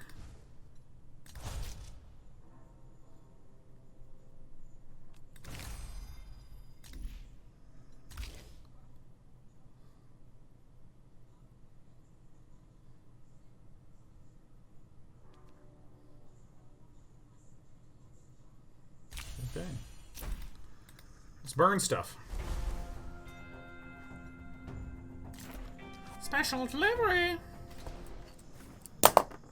You approach Black Market. Sandrano pulls you aside. Let me do the talking, alright? You're just the muscle. The Jake spots you. Who's there? Who do you think it is? The shipment ordered, you damn Jake. Amateur weapons. Keep it down. I think there might be a couple of barons in the bog who didn't hear that. Your little conflict. It's your business. Here are the weapons. You have the payment. Right, here's for you, and here's for the grifter. Just like the contract stated. We're done then. Yeah, we're done.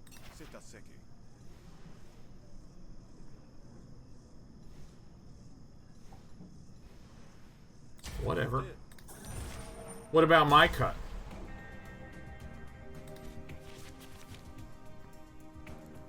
Alright, so I don't need this.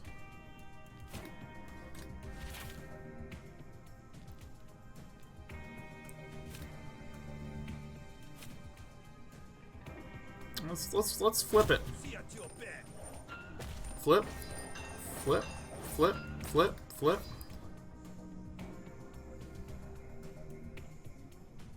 Gamble, discard a card. Yeah. Choose a card to discard. Yeah. It's all targets. Lose all dominance. Gamble, gamble. I love it. Alright.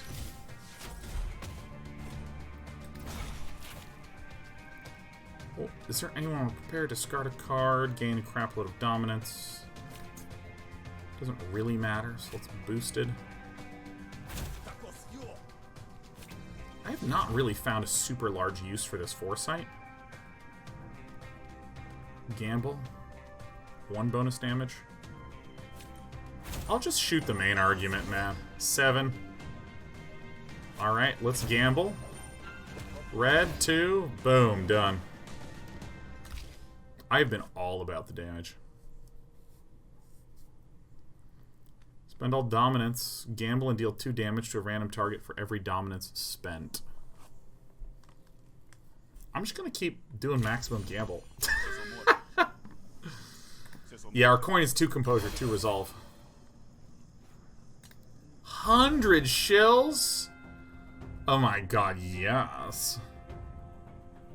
Hey, you got any good graphs, man? When you have no charge, your attacks deal more damage. First argument you create, duplicate it.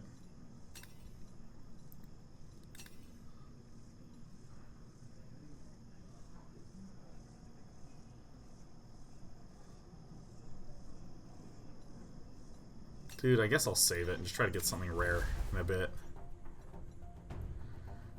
Special delivery! Time to eliminate Sandrano. You're in the middle of nowhere. Is this the way to the gate? Did you get us lost? Not lost, secluded. My instructions are to eliminate you. It seems your employers don't want you to leave any loose ends. They what? Oh god, that's why they gave me this post, isn't it? You don't have to do this, I can disappear.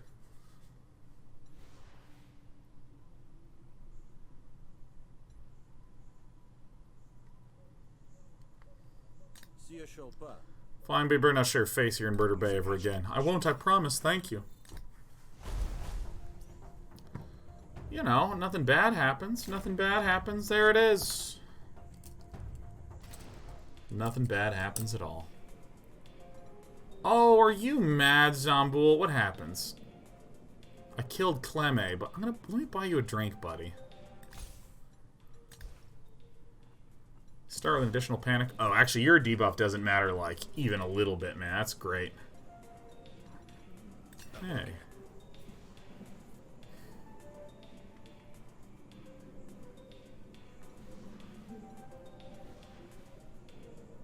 Oh, I have to do this, huh? They're dead. Uh-huh, you're telling me the truth about this? You don't like it? Shove off. Oh, that's so cool. I love this. Cannot target core resolve. Look at the 11 from heaven damage. Discard up to 2 cards. This and probably this one. I think I'll get a grunt. Hit 3 and draw a card. Boom, bam. Ooh, we're gaining a dominance. Nice.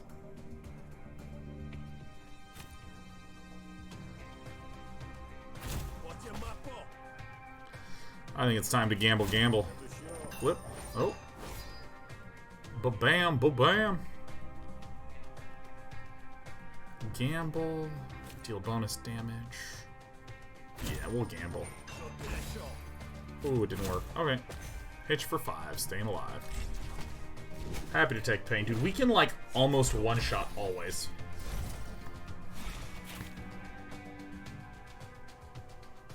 Doesn't matter. So I will Boosted Rant to discard the thing that gives me a benefit whenever I discard it. Pretty good. Gamble attack with this card twice. Oh, yeah. Bam. Oh, man. Yeah, I should have done the gamble. Nah, I'm the best. Memory lock. Start your turn, draw a card, then prepare a card. This graft is so good. It's so good.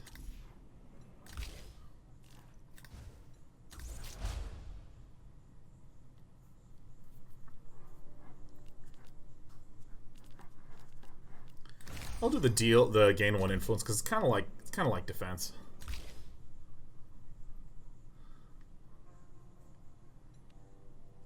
For the first time. For the first time in forever.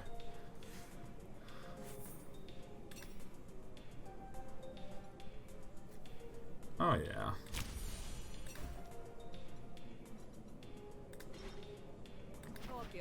Grifter, we have reason to speak. Always want to talk to a friend. I've researched your past, I've researched your connections, I've seen reports of what you do when you are not working for a Falamo. Your charms may work on him, but I'm far more diligent than my employer. Alright, what is it? Barons in the Bog? I assume you got your kicks watching. No, the work is the point, not the workers. We'd be much more profitable with fewer mouths to pay and fewer rebellious bones to break. Naturally. To that end, we have been testing a machine, but it has malfunctioned. It is destroying valuable company assets. I don't need any information, man. I'm just happy to do a quest. You know, it is 5 p.m. We've been playing the game for about 3 hours and 21 minutes. So here's what I'm going to do. I'm going to go ahead and save it for now. Return to the main menu. Yes. And I'm going to call it a day for this game. I'm not done streaming. I'm going to take like actually a pretty lengthy break, like maybe 6-7 minutes. Walk around, do some kitty tummy time, get some water, use the restroom, the usual things. I am going to be playing Griftlands again tomorrow at 1 p.m. Pacific for 3-ish hours. Yeah, probably closer to 3.5.